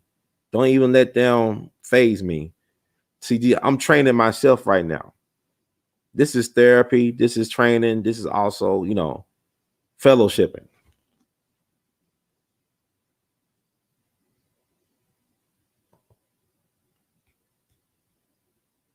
Yeah, I mean, to be a leader, you got to lead yourself. You got to have your own moral compass and understand who you are. I got an award. I'm probably one of the, they want to crown me one of the moral leaders of Memphis. I'm not, I'm only in charge of my own morality. I don't try to impose my own morality on other people. I am an advocate of people creating their own moral compass, getting your own code, creating your own bylaws. You are your own corporation. That's how I look at it. Thank you, sister. The time zone with Time Q gave me the $5 in my revenue. That's gonna go a long way in the gas tank. I appreciate it. Let me see. Appreciate y'all tuning in and not tuning me out per se. We love you madly. But let me April the 2nd, speaking of Marvin Gaye, April the 2nd was also the anniversary of the untimely passing of Benny Moton. I don't know if y'all heard of Benny Moton. He was the king of Kansas City swing back in the 20s and 30s. He died an unexpected death. He was getting his tonsils removed, and he died unexpectedly. But his protege, Count Basie, took over his band, and the rest is history. Actually, back in 2016, I went to pay my respects. I love going to graveyards, very, very especially them historical graveyards, and pay my respects to the ancestors who moved on. So I want to play my tribute to Benny Moton before I get out of here. And so maybe I could get my stuff together. I get some stuff together that I want to get together to share with y'all if I get out of here and call it a night. But I want to thank y'all for being very patient with me as we go on this sojourn into the mind of Ron Hurd. And so, and no, this is National Jazz Appreciation Month. Y'all check out, support live music if you can. You could Zoom it, I guess. I think people are still doing concerts. Maybe all this stuff is online, but the jazz really make you appreciate like live music, because musicians and entertainers feed off the people, the energy of the people. So it's fascinating. But people talking about Rothschild. Y'all know that both Thelonious Monk and Charlie Parker died in the home of the jazz baroness, who was a Rothschild. She was a great patron of jazz. And both Thelonious Monk, who died in her home in Weehawken, New Jersey, back on February 17th, 1982, and Charlie Parker died in her home at the Stanhope Hotel, March the 12th, 1955. So that was a Rothschild, but she loved Black musicians and jazz. So y'all should check her out. I believe her niece did a documentary that was on HBO several years ago. Y'all said 1 more hour. I don't know. I think people are tired of all this jazz talk. They want to talk about some Bitcoin and, we got to talk about the future. And I'm saying, like MC Breeze said, there ain't no future in your front end. Y'all talking about all this stuff. Just, you got the Bitcoin. I mean, Black Wall Street had banks, but they didn't have no militia. They didn't protect their assets and got their ass kicked. That's our ancestors. I'm saying with love. The enemy is not going to allow you to get free or liberated from his system using his means. It doesn't work like that. It's weird, man. It's strange. A strange time.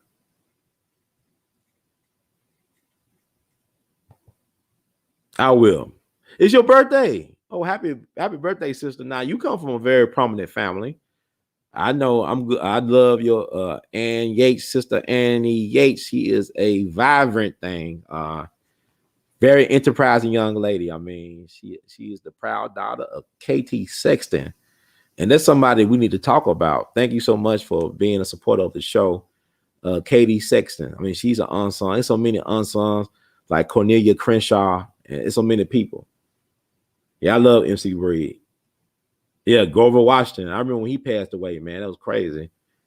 Like he just got through taping with like one of those morning shows, like Today Show or something. He died at the studio. It was back in 99. I remember that. Oh, that's your mom. Okay. Well, you come from good stock. I love your mom. I saw her on Sunday. She was a moral leader. And she's an interesting young lady. Very, very, very intelligent and very giving. Wonderful wonderful woman. You never know a lot of the tragedies that she had to endure in her life because of her this pleasant personality. You could tell she got a love of our people and all that stuff. So I very much appreciate Miss Yates. And I appreciate you because the fruit don't fall too far from the tree. It does not fall too far from the tree. So let me play this tribute to Benny Moton. And I love Benny Moton. Y'all should check him out.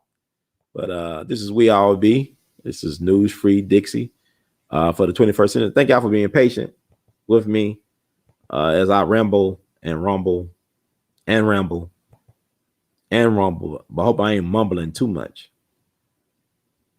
Let me see. Okay, we'll be back. We'll be right back. Judge O'Brien. We're listening to We All Be News.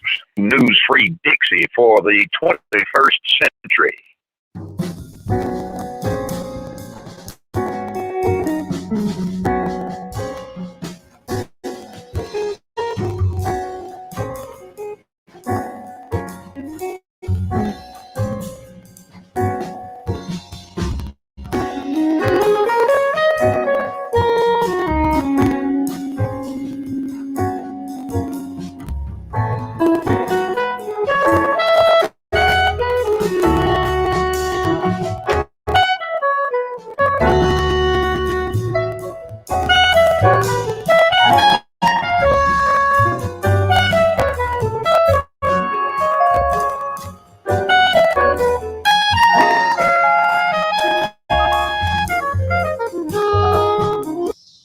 Welcome, boys and girls, scholars and laymen, to another wonderful edition or edutainment edition of The Art of Instincts. More location at the Highland Cemetery, just several blocks away from the resting place of Charlie Parker in Lincoln Cemetery out here in KC, baby. And Benny Moton. I'm just paying homage to Benny Moton. Who is Benny Moton? Well, people might say he's the founder or the father of the KC jazz sound, or the Kansas City swing sound. He is the undisputed king of Kansas City swing. He's kind of like the equivalent of W.C. Handy in Memphis, father of the blues, or in the name. He's a very important figure in the music history of Kansas City. And Benny Moton was interesting. He was a pianist. He was a band leader. He also was a shrewd businessman. He had arguably the most popular swing jazz band of the 20s and 30s in his Benny Moton Orchestra. He was such a shrewd businessman that he actually recruited his competition into his organization. People known as the Blue Devils. People like Hot Lips Page, a brother named William Basie from Red Bank, New Jersey. Like I said before, he recruited a young brother by the name of William Basie from Red Bank, New Jersey, known the world over as the legendary one and only Count Basie. So Benny Moton was very popular, in demand. Unfortunately, his career was cut short by tragedy and controversy. On April 2nd, 1935, we lost Benny Moton to a mishap during a tonsillectomy, a surgery to remove his tonsils, which should have been a routine surgery, but somehow his jugular vein was cut and he bled to death. Now, people tell me, the old timers tell me, other sources tell me that Benny Moton was actually having an affair with the doctor's wife. Now, this is interesting because he's not the only music legend in Black history, it seems, to meet with foul play. For example, we lost on August 16, 1938, Robert Johnson, arguably the king of the Delta blues, who allegedly made a deal with the devil in order to get his blues mastery. He allegedly was poisoned on his last concert date at a club, I think called Three Forks in Greenwood, or outside Greenwood, Mississippi. Legend has it that he was actually sleeping with the bar owner or the club owner's wife, and they put some poison in his alcohol. So also you have the case on July 12, 1947, of my music hero, Jimmy Lunceford, who demanded that a racist white restaurant owner serve him and his men in Seaside, Oregon. Jimmy Lunceford dropped dead, signing autographs before a concert that night. Allegedly, many of the guys in his band who ate at the restaurant, the beef sandwiches they would serve, actually got very sick, food poison, stuff like that. So people believe that Jimmy Lunceford was food poisoned or poisoned by a racist restaurant owner. And, so now he's a part of this narrative along with Benny Moton, who passed away on April 2nd, 1935. But, it's kind of interesting because Benny Moton, he might not be as well known. It's kind of like King Oliver was very, very popular during his time, but Louis Armstrong, his protege, is better known. Same case with Benny Moton. When he died, his man was actually waiting for him out in Denver. They were doing some concert dates out in Denver.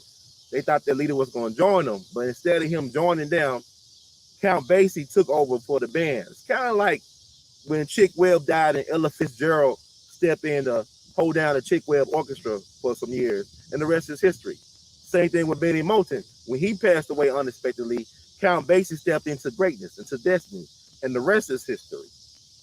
So, in my opinion, my humble opinion, Benny Moton might be KC's most unsung music great. So you got to think about it. He helped set the foundation for the future jazz greats to come out of Kansas City, such as Ben Webster, such as Lester Young, such as the one and only Charlie Yardbird Parker, truly beyond category. So we salute Brother Benny Moton, who passed away at 41 years young, forever young Benny Moton, forever swinging, Cat Daddy, Benny Moton.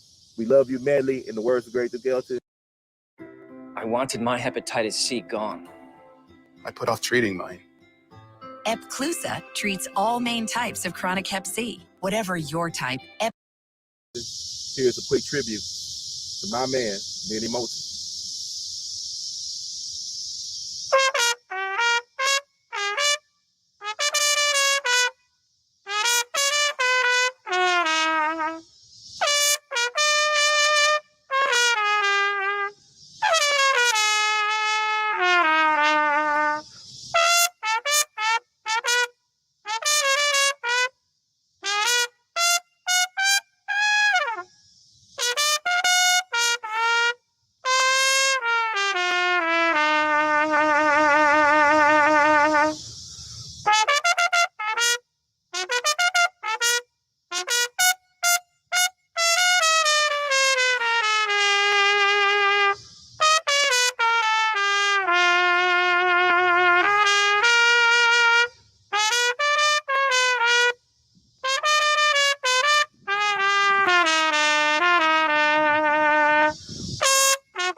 Rest in power, brother Benny Moton. Black genius matters. Benny Moton matter. Black lives still matter. One love. Black August. 365. 24/7.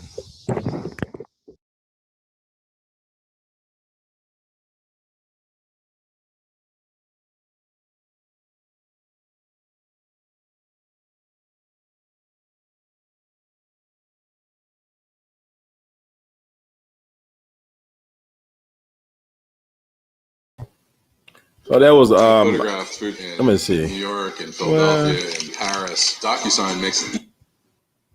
So that was Benny Moton. I was giving a tribute to a Kansas City legend. Like I said, you know, you gotta be careful messing around with the guy who's doing operating on you, major surgery, whatever, and you sleeping with his wife allegedly. Now, this is what the old timers in Kansas City told me what happened, that this guy was messing around with the dude that was doing removing his tonsils and got his life taken. I mean, I don't know, things happen in the operating room, but Benny Moton, unsung, so many stories like that. And that's why it's important to talk about our ancestors and the people who came before. A lot of times they're not gonna get their due. Like I said, Jimmy Lunceford, cat in the back, I did the picture of right here, the guy I always doing tributes to. I mean, how can a guy that was the most popular band leader of his era be forgotten about? Barely a footnote today. So there's on us as people. That's part of true justice, is to acknowledge the folks who did things, give the credit where the credit is due. So this is part of my work assignment on this planet, to highlight those type of people, our people that do those type of things. So I know I talked about Lester Young, but also, let me see, trying to show, let's be the holiday day.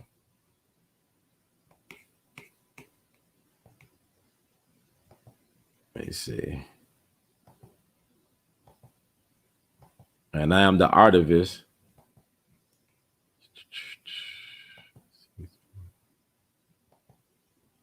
So y'all know that's the shirt I did. One of the shirts. I love Billie Holiday, so this is one of my shirts.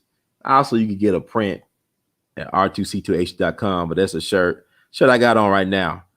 Actually, I did this artwork in college about 20-something years ago. Like I said, I got a lot of art that I don't showcase.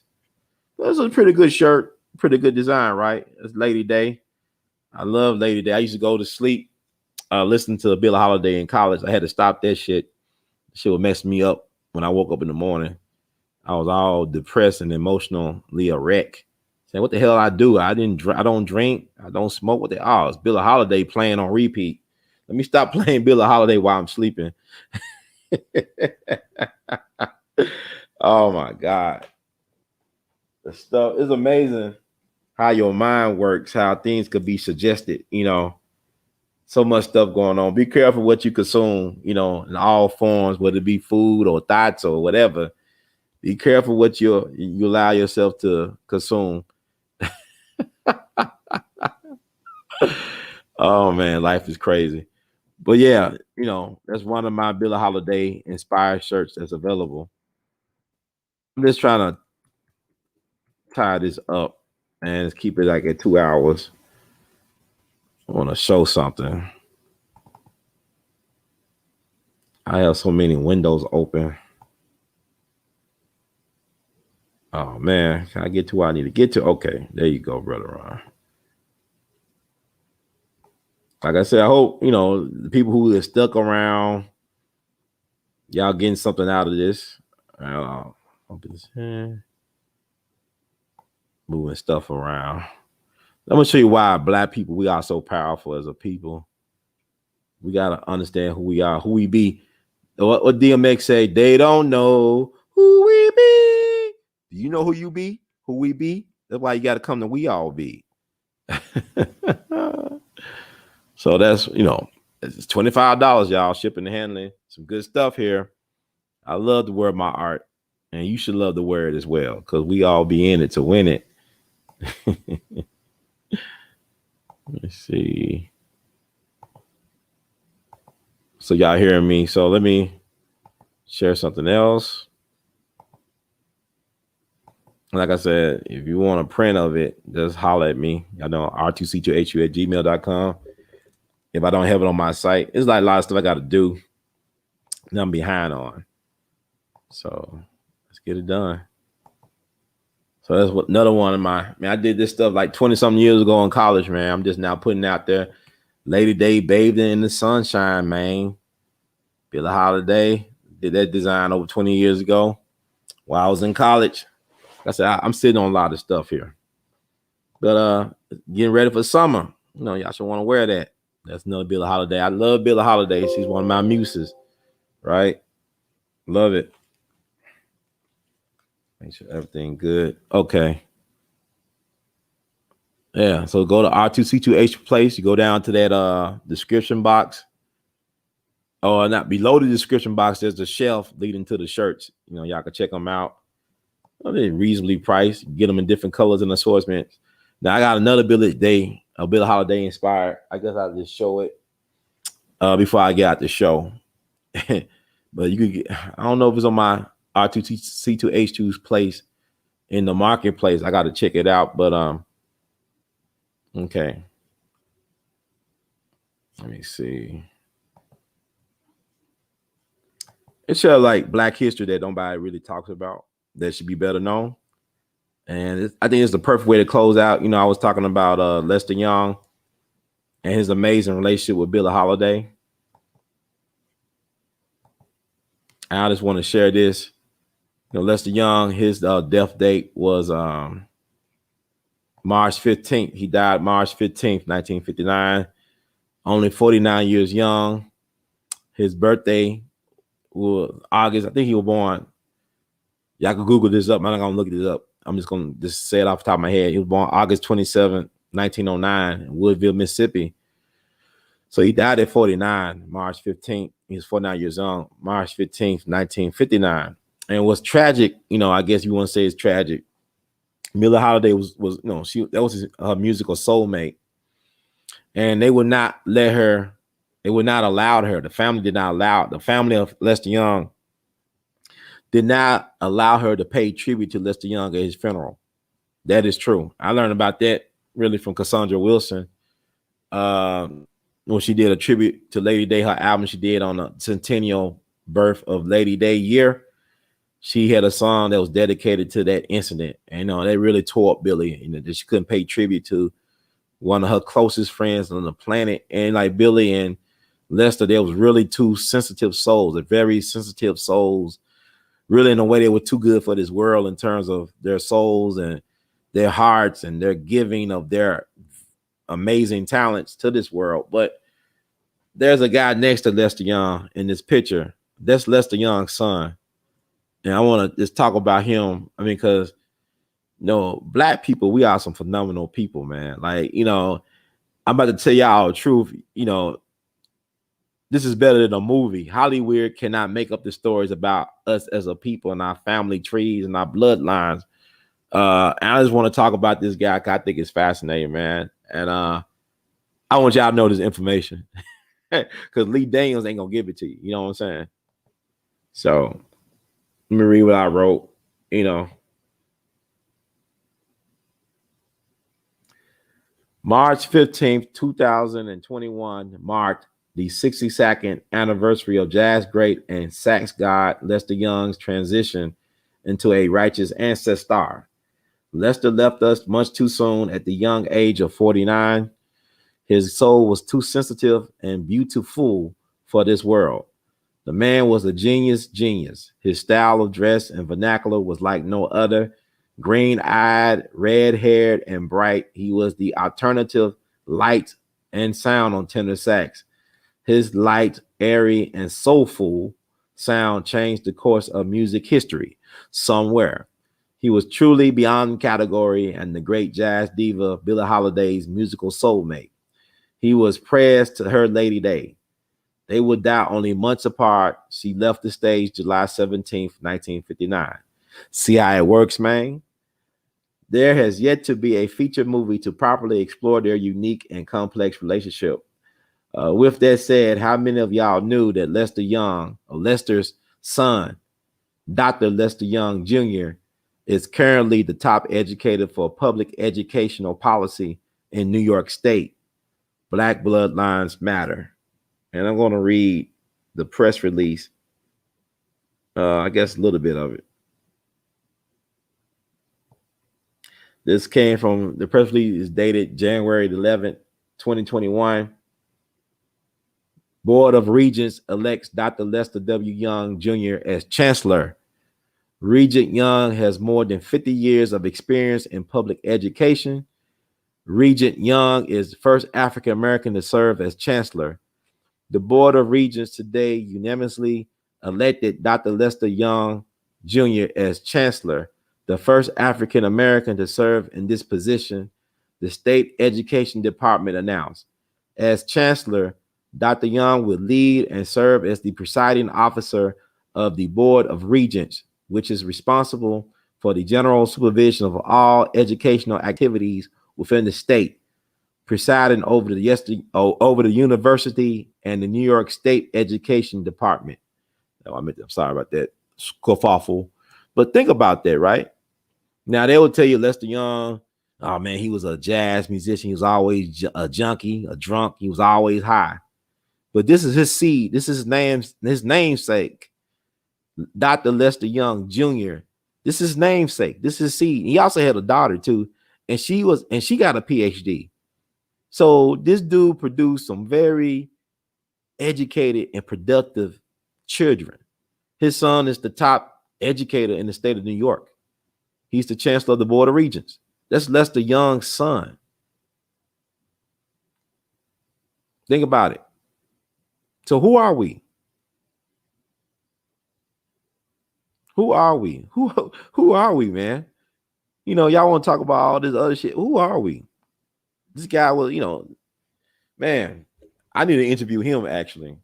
I think you probably like, how old they say he is at the time.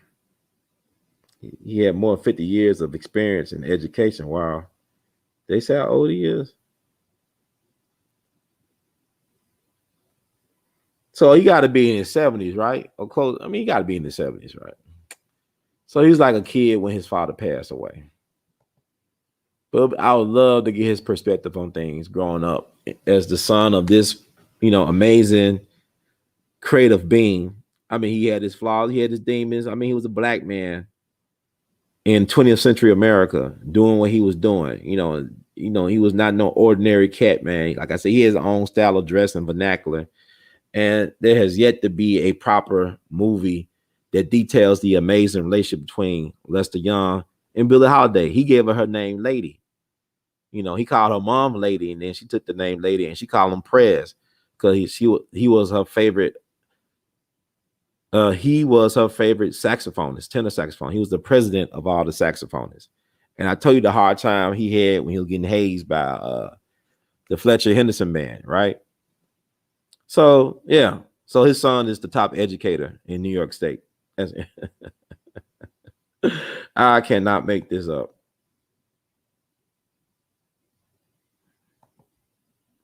Okay. I mean, I know his father was very demanding, kind of like a Joe Jackson type of person.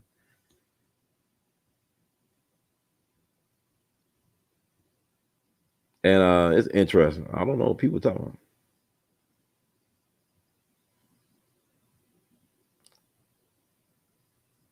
But it's interesting.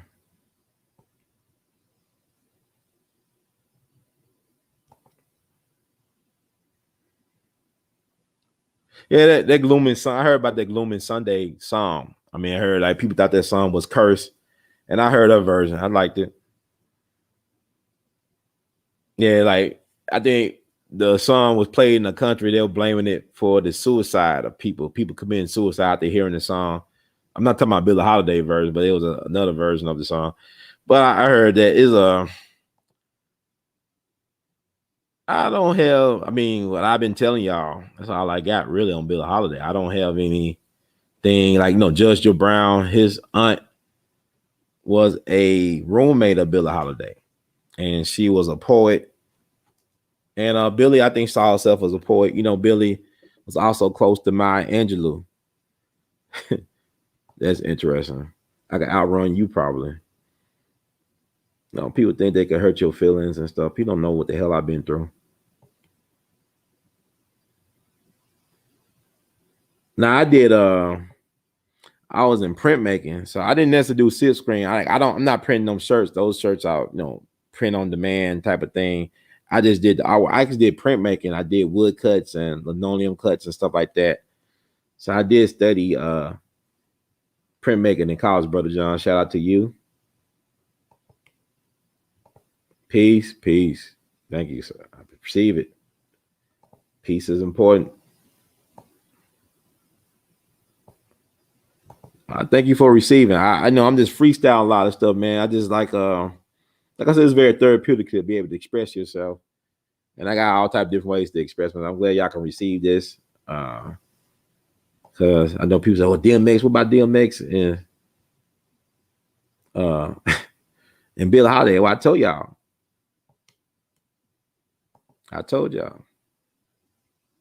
It don't stop, man. Because you think about Billie Holiday, she came out of Baltimore, right? He came out of Baltimore. Guess who else came out of Baltimore? Tupac.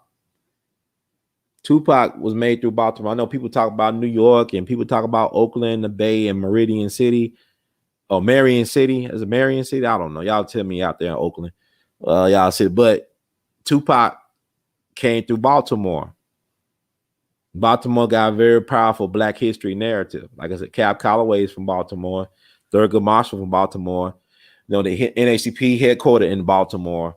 Baltimore got a very important tale to tell besides The Wire. So that's why you got to study these cities, man. Everybody got their little own amazing story.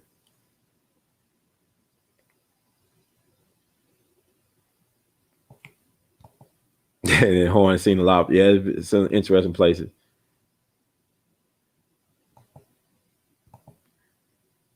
Think I receive it.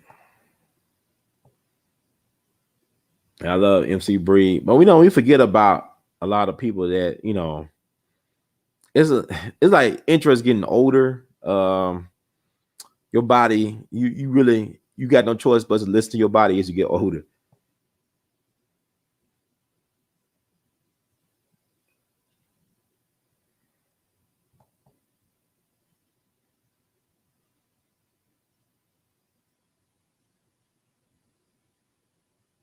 I haven't seen a Mahalia Jackson. I know it was a short feature that it was another Mahalia Jackson film, that Legacy. Johnny Ace's granddaughter, she did like a short film. She did with Columbus Short, He used to be on Scandal, and he did what is it? Stomp the Yard. Is that Columbus Short? And he played Dr. King, and she played Mahalia Jackson.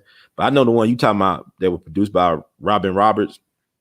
I haven't had a chance to look at it, but I'll check it out. I haven't had a chance to look at the Aretha National Geographic with Cynthia Erivo either. I'll check it out eventually. I think so much stuff to look at, but I'm liking the National Geographic Picasso one they did, the Genius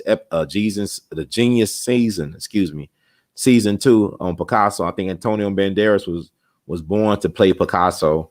I mean, he's a Spaniard and all that stuff, but I just wish. I am interested in Mahalia Jackson treatment because the sister, I believe she's a foundational Black American, or ADOS as y'all call them.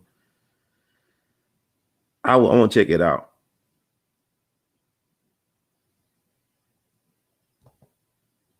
Yeah, Tupac. We keep on thinking, it's hard to believe that Tupac lived to be only 25. He did so much in 25 short years.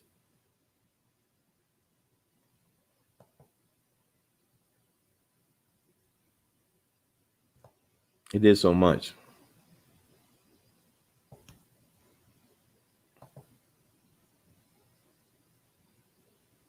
That's why I got We All BTV. People can access what I'm talking about on here. And it's fun. This phase of my life, to do what I'm doing, because whatever I give, I give. You know what I'm saying? Like, I'm not, you know, nobody don't owe me anything. I don't owe people. People think I own, institutions think I own shit, but if I die, whatever, I'm not paying it. So, but I am paying it forward to what I got, you know, I have. And as long as I have something in the tank, I'm going to keep on giving to the last drop. See, I got a lot of haters in here. They're my biggest fans. They're hilarious to me. And yet I can't see what they look like. I wish they would post a picture of who they really look like. People will have you doubting yourself. I won't say wasted, but I spent too much time doubting myself and caring about what people got to say that don't mean anything at the end of the day. I'm the one out here putting myself out there for the world to see, all my flaws, talking about my insecurities while I'm sharing the knowledge, doing things that, you know, exposing myself. But I'm more authentic than the folks who trying to criticize and trying to break me down. They don't have what it takes to stand in this arena with me. If I invited these folks on my show, they wouldn't come on my show. And they'll have to come on the video, because I want to see the people who got the nerve to talk about me. Have some nerve to show yourself and share with the world what you have to offer. You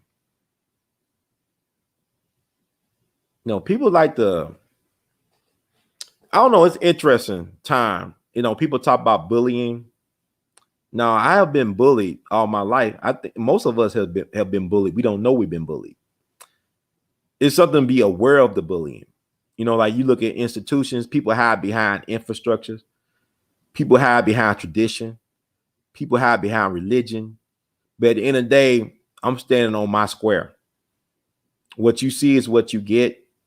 People could search me online. They can find a lot of my information. I'm not that hard to find. I post my contact information. But yet the folks who like to criticize people, they never like to show a lot of themselves. They're very vague. You try to go to their channels, they got no content, or they just signed up maybe a couple hours ago. But yet I got a paper trail. I got a video trail of things I have done. Some things I'm not proud of. A lot of things I am proud of. But I'm a real person. And, you know, people are so mean. And that's all people got left, really, at the end of the day.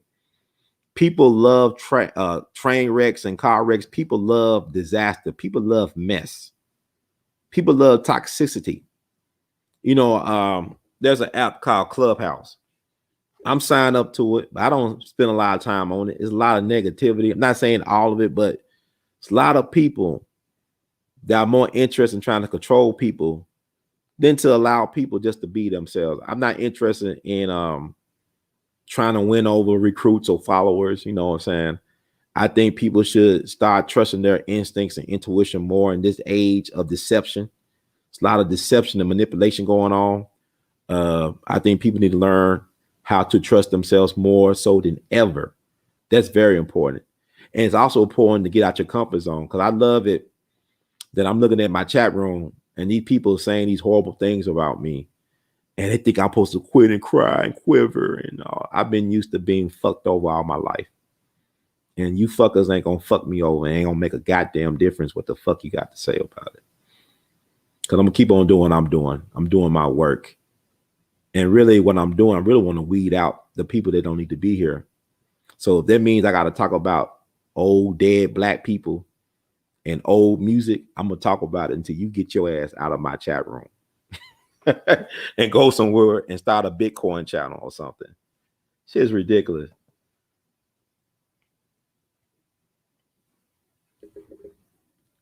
If I invite these people on, they won't come on. I don't know who they are. They could be NSA or CIA or, you know, I meet people all the time. It's weird. People say, well, you know, I've been following you for years, Brother Ron, and they'll talk to somebody I don't know that well, but, you know, why y'all talking to people? I don't know these people. I don't know who's who.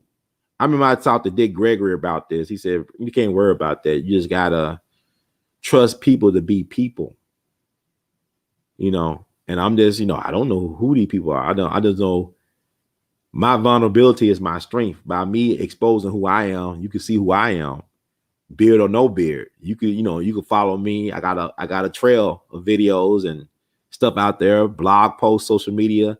I'm not that hard to find, but a lot of you people, y'all hide behind, I could just say to everybody who disrespected me, your mama like it with my beard off. Your mama like me with my beard off. Your mama like it when I play my horn. Your mama like it when I talk that history talk to her. She loves it. Your mama loves everything I do.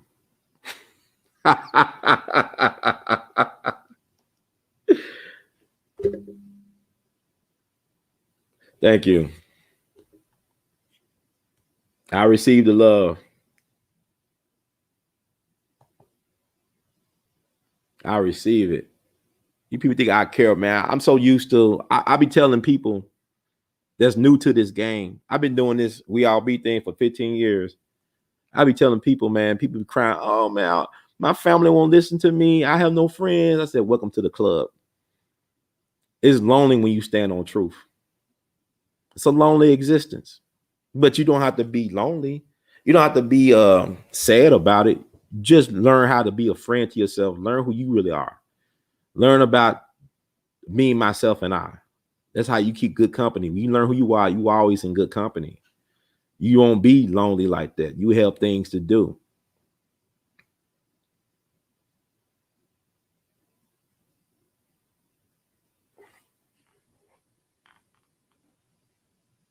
I mean, people, it's their business, but people, if I believe what people say about me in the chat room, I'll be afraid to show my face and ever go outside.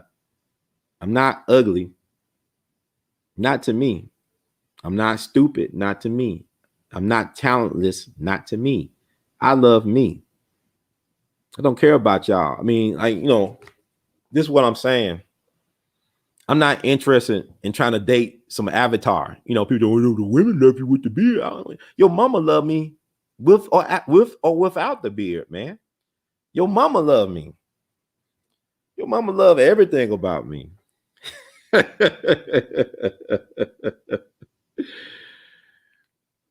You see this stuff, man? This is weird. This is why I don't hang around in groups with black people or with anybody. I like being alone because it gives me time to think about things. And you turn a certain age, if you blessed to live a certain age, you start figuring out how to prioritize the things that are the most important to you. Like your relationships with certain people. You won't waste time with relationships that ain't going anywhere. You also learn how to make the so-called tough decisions because time is at a premium. So with that said, I want to thank everybody who's able to receive the message tonight. Your mama thought I looked young last night. Your mama thought I looked very young. Your mama thought she was robbing the cradle when I was there last night.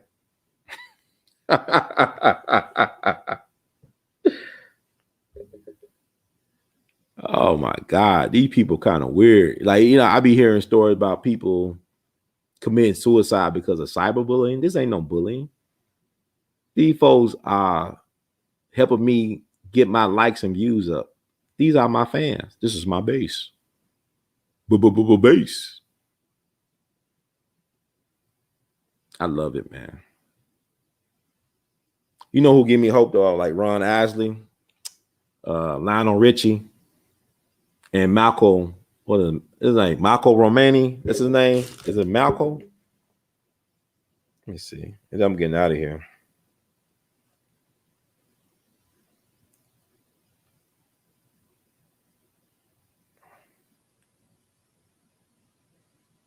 Oh, it's Romani Malcolm. Okay, Romani Malcolm. Them kids give me hope, man. Because I got so much love to give. And like your mamas, all y'all, your mamas, they want me to give all that love. But they might be getting aged out, so I'm gonna have to move on to the granddaughters or something. I don't know. But anyway, the marathon continues.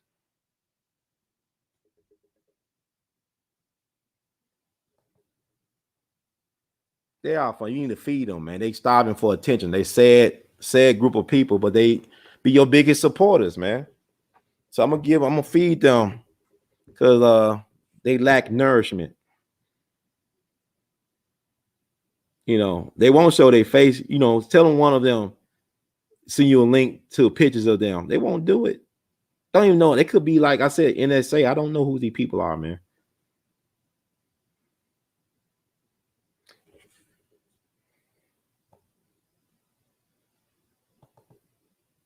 Yeah, I know. I kind of figured now. I'm just going to pro. That's why I don't have moderators, man. They are, man. They full of it, and they are soft, man. I think it's hilarious. They won't show their face. Notice all the people who cracking jokes and stuff. They don't look at their avatars.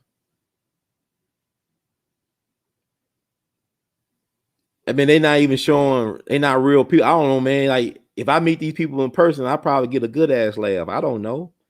You know, people walk up to me all the time and say, "Brother Ron, I listen to Brother Ron. I listen to your Brother Ron." I say, who are you? Brother Ron, your father. I listen to you all the time, Brother Ron. Brother Ron.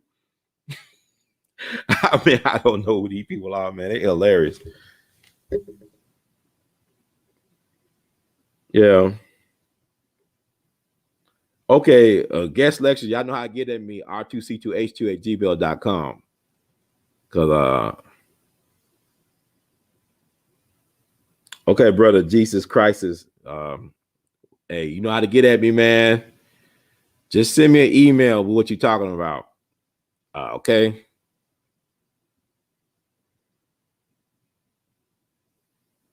Hey, okay, Shalila, do you have a YouTube with videos and photos? You have a place where I can see your photos?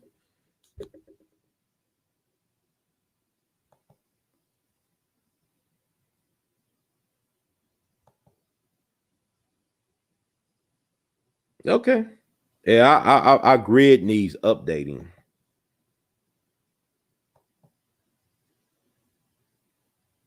Okay, Shalala, send me a link to like more images of you so we know. I don't know. We don't believe you. We need more pictures. Nice pictures though. Don't really care what are you gonna give me some wop if I get my beard back?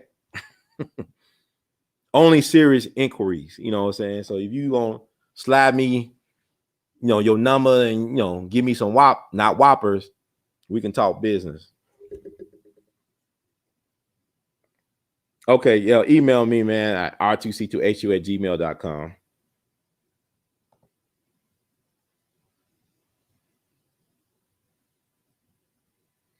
Your mama thought I looked 32 last night. Nah, your mom thought I looked 32. He felt like people care about what they got to say. You know what I'm saying? We up here, black folks cannot be taken seriously because we worry about if a person got a beard or not, or you know, if he got a six pack, or you know, man, you saw what happened on Housewives last night, man. What about the basketball game, man? You saw the basketball game. Nobody would ever take a people seriously that's caught up on things that changes like the seasons. You know, our people, man, we're at a nadir and like a really low point right now. Okay, y'all reverse search that image for me.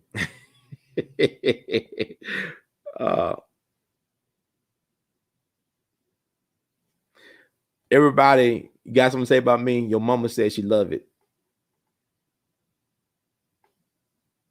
Your mama said you love it. What did you say? Your mama said she didn't think I was gay last night.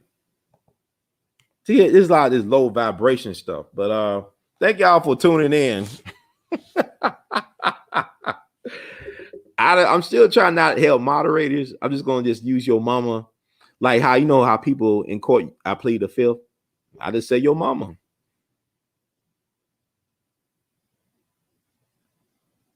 These people kind of strange, man.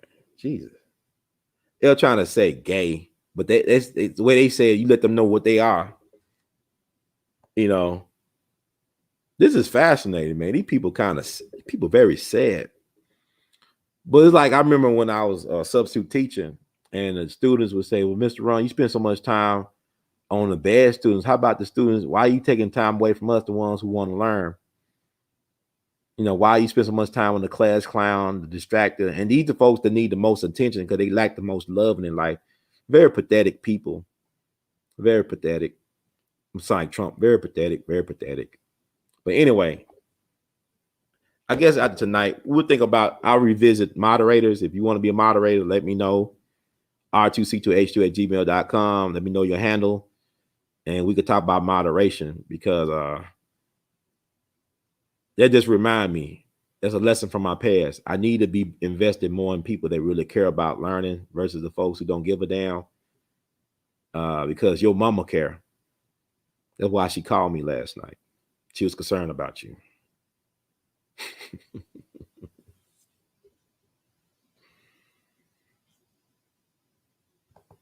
Yeah, you know, there's a lot of people that's mentally ill. I blame it on Ronald Reagan for letting all them folks out the mental institution. And a lot of them, they had kids and these are their kids. They got mentally ill kids. You're right. That's why you got to be careful with people.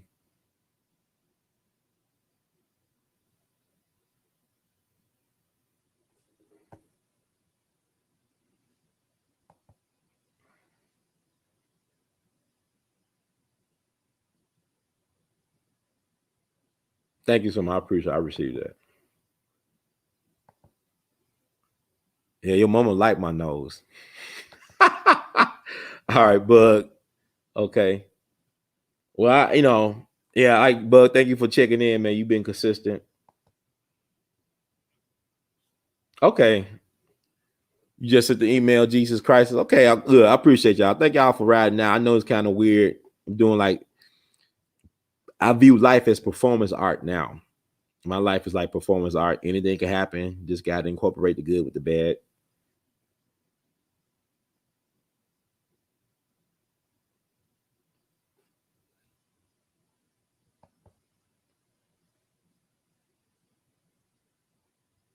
Okay. I mean, maybe you got a point, Brother Patrick.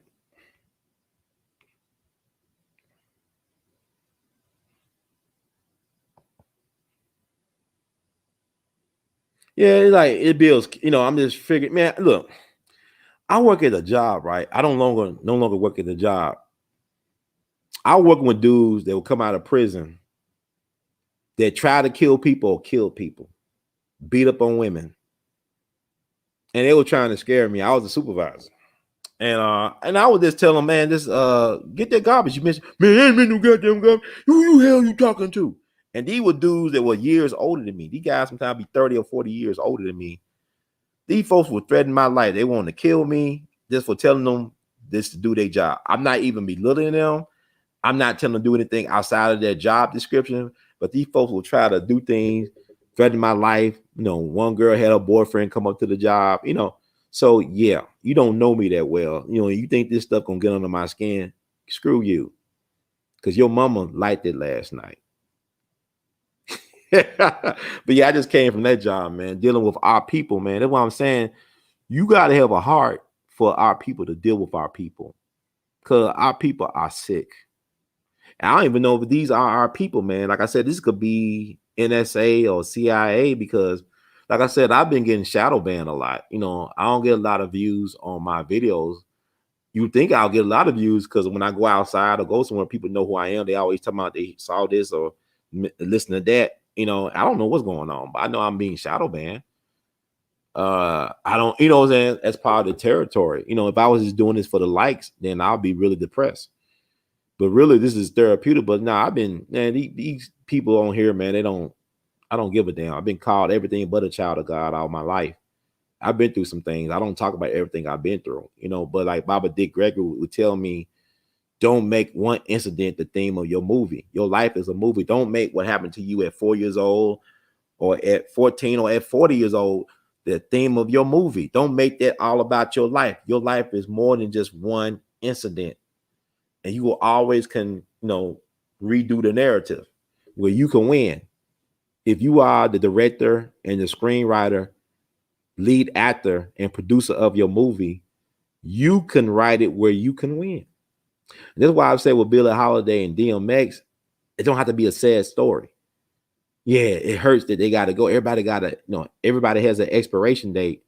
But then DMX story to me is a triumph over his demons. He lived to be 50. Wow, okay, but yet he was able to leave some amazing work of art.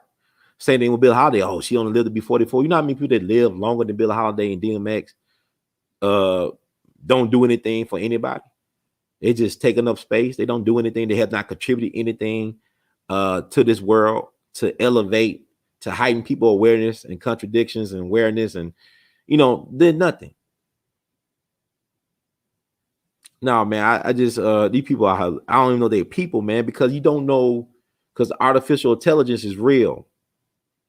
Like a brother talked about with Judge Joe Brown about the deep fake, man. Y'all send me some articles on that stuff.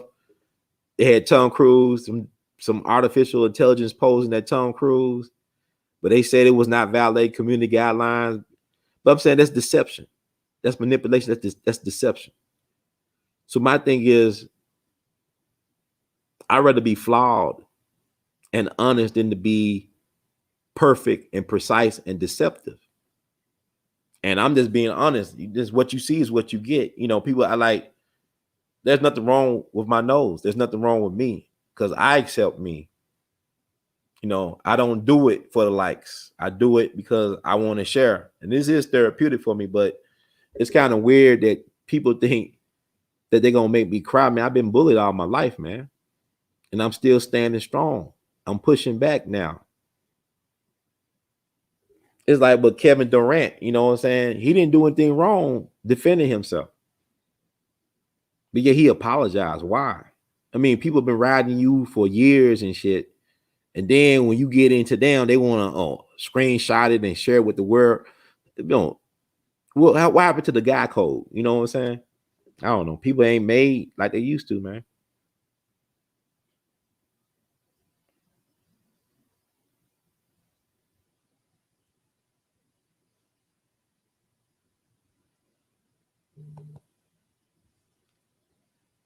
Yeah, people we're gonna lose a lot of people this year, man. I already lost so many people already. It's ridiculous. All right, brother Jesus, I got the email.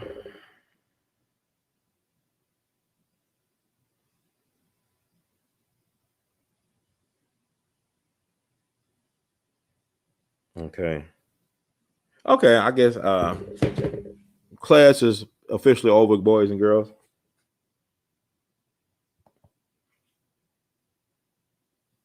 Yeah, I mean, it is what it is. You can't please everybody, but if you try to please everybody, you end up pleasing nobody. So I'm standing my ground.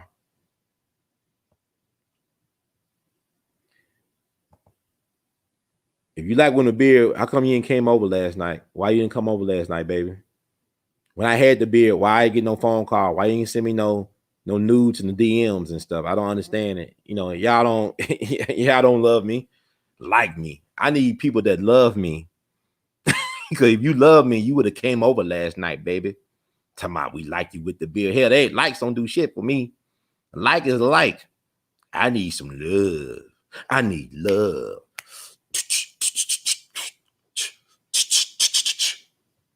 Y'all think I care about this shit, man? Go somewhere else.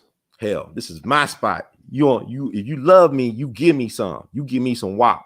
Talking about something like you beard. You love me with a beard. You give me some. You FedEx that wop. You do what you got. You Amazon deliver that wop to my door. Give me a tracker for the wop so I can get it when I need to get it, got it, and get it good. Tell me people talking about we like you with the beard. Like y'all pay my bills and shit. We like you with the beard.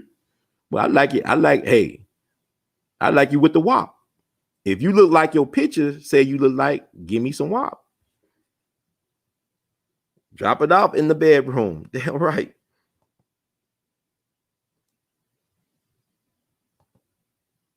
Your mama love it. She loved it when I was rubbing up against her with it.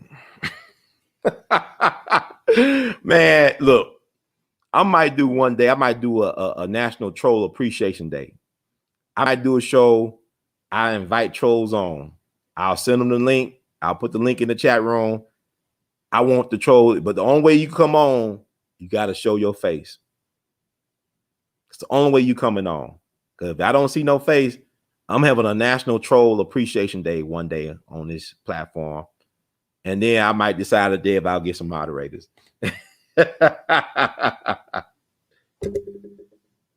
Oh man, this stuff is hilarious. Y'all gotta be able to give and take at the same time. It can't be just one way. Y'all gotta be able to give and take at the same time.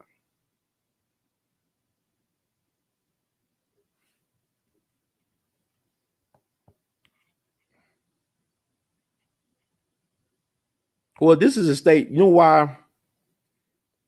You know why we can't get nowhere? Because it's not because of my end, but because this is where we at as a people. This is the collective thinking right now.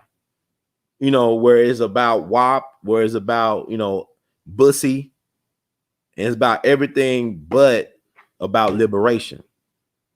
And until, I mean, the liberation won't be podcast, it won't be televised, it won't be given it by the end of this show. It don't work like that. A lot of the work that needs to be done needs to be on the low, need to be behind closed doors, need to be discreet. This is just a smoke screen.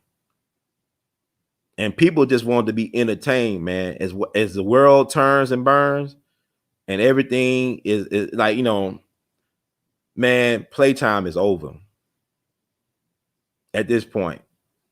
You know, my thing is like, you know, like I said, this is therapy for me, man. To confront your fears, to deal with your shortcomings and insecurities is a blessing. Because then you can be able to let go of that crap and make room for other things that matter. I mean, this is what it's about, man. Y'all don't want to play. These folks ain't playing. I don't take them seriously because they won't show their face. Now, if the homegirl is serious, she used to say, Ron, come on the show and let's talk about what you need to do to appeal to women. Like, she ain't offered that. She told me, we like you. No, you don't like me. You don't like me at all. You need to love me. It's all the stuff that I put up with to produce quality stuff. I need love. Like what L.L. Cool J say, I need love. And the rerun stuff, please. I can outrun your ass. No, come at. Matter of fact, you ever be in Memphis, look me up. We go to the gym, get on a treadmill, and see if you can run 6 miles or 7 miles for an hour nonstop with a mask on. That's what I do. That's what I do. Can't judge every book by its cover, man. Well, let's get on the dance floor. Let's see how long you could dance with me. Can you outdance me on the dance floor? Life is about endurance. It's about endurance.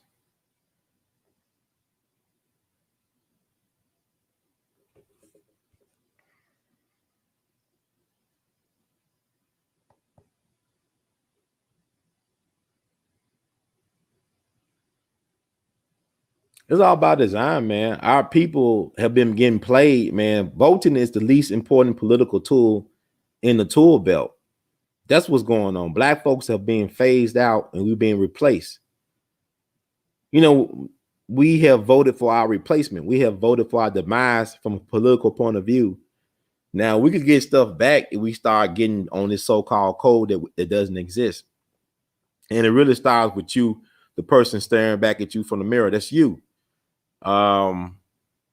We don't have leadership that's for us. We don't have no leadership, man. We don't have, like I said earlier, we don't have any organization in this so-called infrastructure that's about B1 politics, man, at all. We don't have any political leaders. Like people talking about so-and-so passed away. What has so-and-so done for Black people? Why should we care if so-and-so died at the age of 84 and haven't done anything for his people? Who gives a damn? When Black folks catching hell, y'all talking about we're going to die and go to heaven. No, I want my heaven now. I want to still live and breathe and enjoy my heaven now. We choose to be in hell. This does not benefit us at all, man. At all. And all this Black girl magic stuff ain't working for Black people. You talking about protect Black women, raise Black men. You want to protect Black women, raise Black men.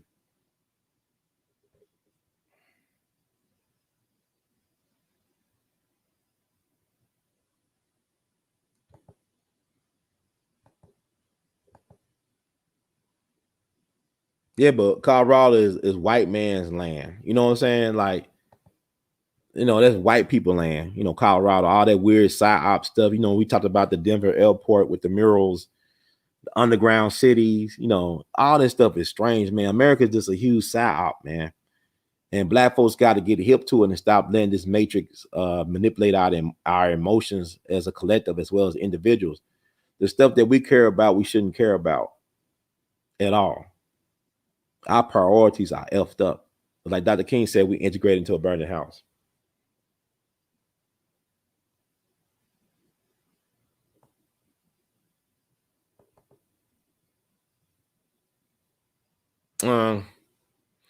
It could be a way to take over Atlanta from the black people. See what I'm saying? They do realize it. Like, you think about, I'm not talking about everybody, I'm talking about the people who actually ran this BS. It's a way to retake Atlanta. How Sherman burned down Atlanta and it actually improved Atlanta's infrastructure. This is another way of doing it. It's like a corporate hostile takeover, like a hostile corporate takeover. You know what I'm saying? Like they actually are trying to take back Atlanta from blacks. You think about the 1906 Atlanta race massacre or riot, how that was started. You know what I'm saying? You had two prominent white newspaper publishers, I believe, that were Democrats running for office. But yet you see, people say, oh, black folks lost, but you had a guy like Alonzo Herndon who owned 3 prominent barbershops that catered to prominent and powerful white businessmen. Alonzo Herndon was able to survive the Atlanta race massacre to create an insurance company. And he died, he was born into slavery, but died a multimillionaire. When people say that black folks never had any good times in this country, that's a lie. We had our times where we were shining and we had our great days, our good days. We looking for better days, but it ain't always a burden to be black in this country. I love being who I am. People make you feel like if I believe that, then that black folks, it's so hard to live every day as a black person, then I believe that what they saying about me in the chat room is also true. Then that's bullshit. It's a gift. But what we got to learn is start putting us first before we put anybody else first. Start taking care of home. Judaism is an African religion. In Judaism, they teach you in Judaism to take care of your community, to take care of home. Black folks is taking care of everybody. We've been so used to taking care of masses' home, so used to breastfeeding masses' children. We're doing everything for massa, fight masses' war. But we don't fight for ourselves. We won't take care of our home. We won't even breastfeed our own children. We wonder why we so messed up and crazy. That's why we are cutting ourselves out from our natural identity. We have cut ourselves out from who we are, who we be. Like what DMX said, they don't know who we be, right? We don't know who we be. But I'm telling you, we all be in it to win it. Like I said, you look at Lester Young. If you go by what they telling you, oh, Lester Young, man, he died broken man. He's an alcoholic and he was a junkie and all this crap. But look at his son. If he was all bad, then how could he create a son like that? Who was the top educator in New York State, very accomplished black man. If everything about Lester Young was like, man, he was a degenerate and all this bullshit. Look, everybody got their flaws. Everybody got their demons. Everybody got their dysfunctions. Everybody got the dysfunctions. Excuse me. It is what it is, but it's how you use it. Like I always tell people, I am proudly, creatively maladjusted. I'm not trying to get normalized or fit your agenda or what I should be. I'm not interested in what you guys say about my personal appearance. Long as I can live for myself and deal with myself, I'm good. I'm like I said, I'm used to being a lone wolf. I'm used to being alone, but yet I bring people along for the ride anyway. Because I don't turn down company if it's good company, but I still need to be a friend and be kind, forgiving, and loving towards myself before I can even think about being that for anybody else. So, I'm not bothered by it. I think it's hilarious because I said my life is at this point is performance art. You don't have any idea what I got to deal with every day. And I don't talk about it. I'm not going to talk about That's my own little private hell. But the fact that I could get on here and share like powerful information with the people, that I could connect with some of y'all, that some of y'all have benefited from what I have been doing over the 15 years that I've been doing it. Really, I've been doing this stuff longer than that, but as we all be, I've been doing it for 15 years this April. That's cool. That's cool. I appreciate that. I appreciate the love. You know, people got it twisted. You know, people want, like I said, I might have a troll day. And I dare these trolls to come over here and show their face. I don't want to see no picture. You gonna show your face. I don't want to hear no voice thing. I want to hear your actual voice that you gotta talk like this, cause you gotta hold your throat. That's different. I might do that just for one day.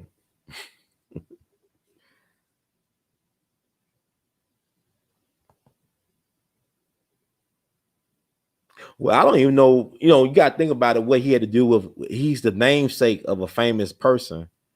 So even that though, but I believe in, you know, he might have broke the generational curse. Like it might have broke a generational curse.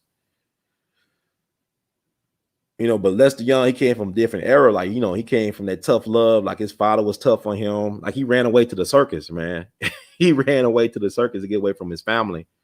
But I don't know, man. It's different generation. But yeah, like his son was able to break those curses, man, and live a very productive and longer life than his father. But still, though, the fact that, you know, he came from that man, that's like, you know, our bloodlines are powerful. Like I said earlier, I found out that I was related to Marvin Gaye and Curtis Mayfield and Sister Rosetta Tharpe and Big Miller. Y'all don't know who Big Miller is. That guy was amazing. Like, you know, I wish I knew this earlier, you know, in life. Like, how would my life be different now if I knew these type of things growing up? My family history and stuff like that. Friday is marking the 51st anniversary of the curious murder of my grandfather, my paternal grandfather, who was a labor organizer and a community leader in Saginaw, Michigan. He was like, you know, leader of concerned blacks, died in a horrible accident. I mean, I saw the newspaper article that wrote his obit up in Saginaw back in April 1970. These my people, man. I come from people like that. I come from actual revolutionaries and game changers and creators. And I think, you know, every black person got that in their bloodline, in their family tree. You gotta research it though. And so I'm just trying to figure it out for myself as a man, black man in his early 40s. What do I do with these narratives? You know, what does it add to my life? What do I need to be doing right now to take what I want to do to the next level? That's where I'm at right now. But also, is this difficult dealing with this with the day-to-day reality of what we're dealing with in 2021? And everybody don't deal with things in the same way. And a lot of us don't deal with things in a very healthy way. So I'm trying to not destroy my demons, but balance them out and make peace with them as I move forward in this thing called life.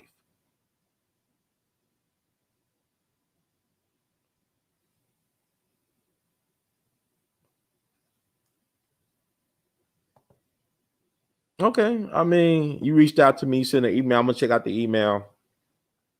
Like I said, I didn't expect to be on here for almost 3 hours. This is hilarious. But just working some stuff out. I think it's fascinating.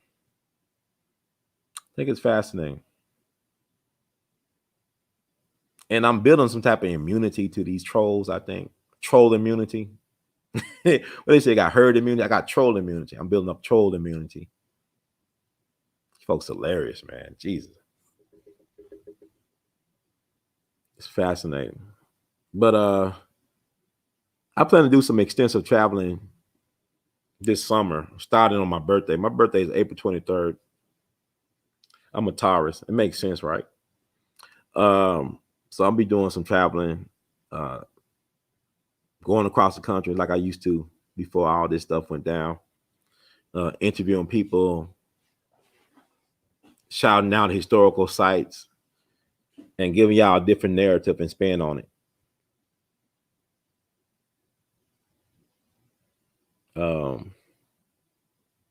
So we'll see. Jesus Christ, is you interesting dude, man. We'll see about that. So thank y'all. Oh, everybody got their thing, man. I promise you, I get, you know, people be sending me text messages and stuff like every wee hours and more. People call you. You think I'm gonna answer the phone for somebody I don't know? that you text me in advance. Hey, Ron, I'm so and so from your chat. I just want to give you some WAP. You know, just ask your phone. I'm outside your door. Maybe anything can happen, man. Life is a movie. My life is performance art. But thank y'all for listening. I'm about to chill out. But I think I gave y'all enough. If you like the words from Brother Herb, please subscribe. We All Be TV on YouTube. Support the movement. Cash App your support. $ R2C2H2. That's R2C2H2. You also can PayPal, Google Pay, and Zelle your support. Email r2c2h2@gmail.com. Can Vimo your support at r2c2h2. Also, you can buy Art of His Art, r2c2h2.com. Also can wear Art of His Art. Like I said, I got the Billie Holiday shirt on. And I think I can't find the shirt in my store. I got to check and see if the design is out there. What is the shirt I did? A design I did in college. Let's see. See, I'll show it up there. That's Lady Day and Lester Young. You know, they out there tired, soul tired. You know, I think it's in my thing, but yeah, I did that drawing 20. I got so much work. I need some more art shows. We'll see. You know, they just sold a John Michelle Basquiat painting for about almost $50 million. I had to get there before I die. I want to enjoy that. But anyway, thank y'all so much. And we love you madly. Well, I thank you for enjoying. That's a black woman that care about me. I appreciate it. Another black woman. Well, you know, crabs in the barrel, they act like that because it's not their natural environment. You know what I'm saying? And we are people, we are not in our right black mind as a people. Some of us are. But we not, and you just can't take it personal. Cause I don't know who these people are, man. I don't know. They might not even be white. They could be, like I said, artificial intelligence. I don't know who these people are. Thank you for enjoying the segment. We love you madly. And y'all take care of yourselves. I guess y'all see me on Friday. I'll do a show about my grandfather, pay homage to him. Thank you so much. Yeah, I mean, they you know, so that's something that you need. Like I said, your trolls are your friends. They need love too. The trolls need love.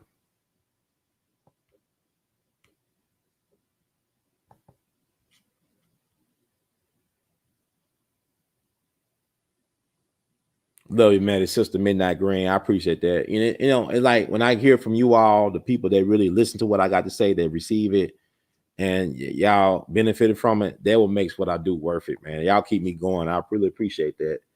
I know sometimes it may not seem like you know, some of y'all be really concerned about my well-being and stuff. I appreciate that, and thank y'all so much for being patient as I play with these trolls. They funny to me. Like they got daddy issues, it seems like. I need your beard.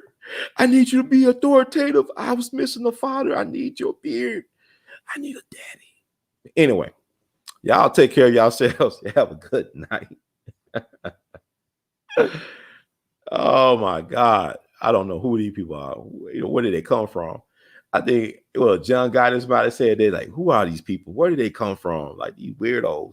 But anyway, y'all take care of yourself. Y'all be kind and loving towards yourself. And so you can do that with others. And until the next time, we love you madly. Okay, somebody.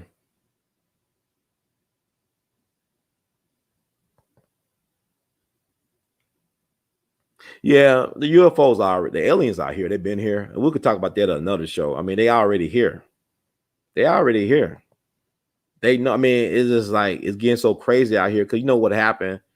Trump, the reason why you think people think things are happening so fast, they're not happening so fast. They're playing catch up because they're so far behind. Like Trump threw them off schedule. Like y'all don't even understand what Trump did in terms of trying to slow down the New World Order. Y'all have no idea, a lot of y'all.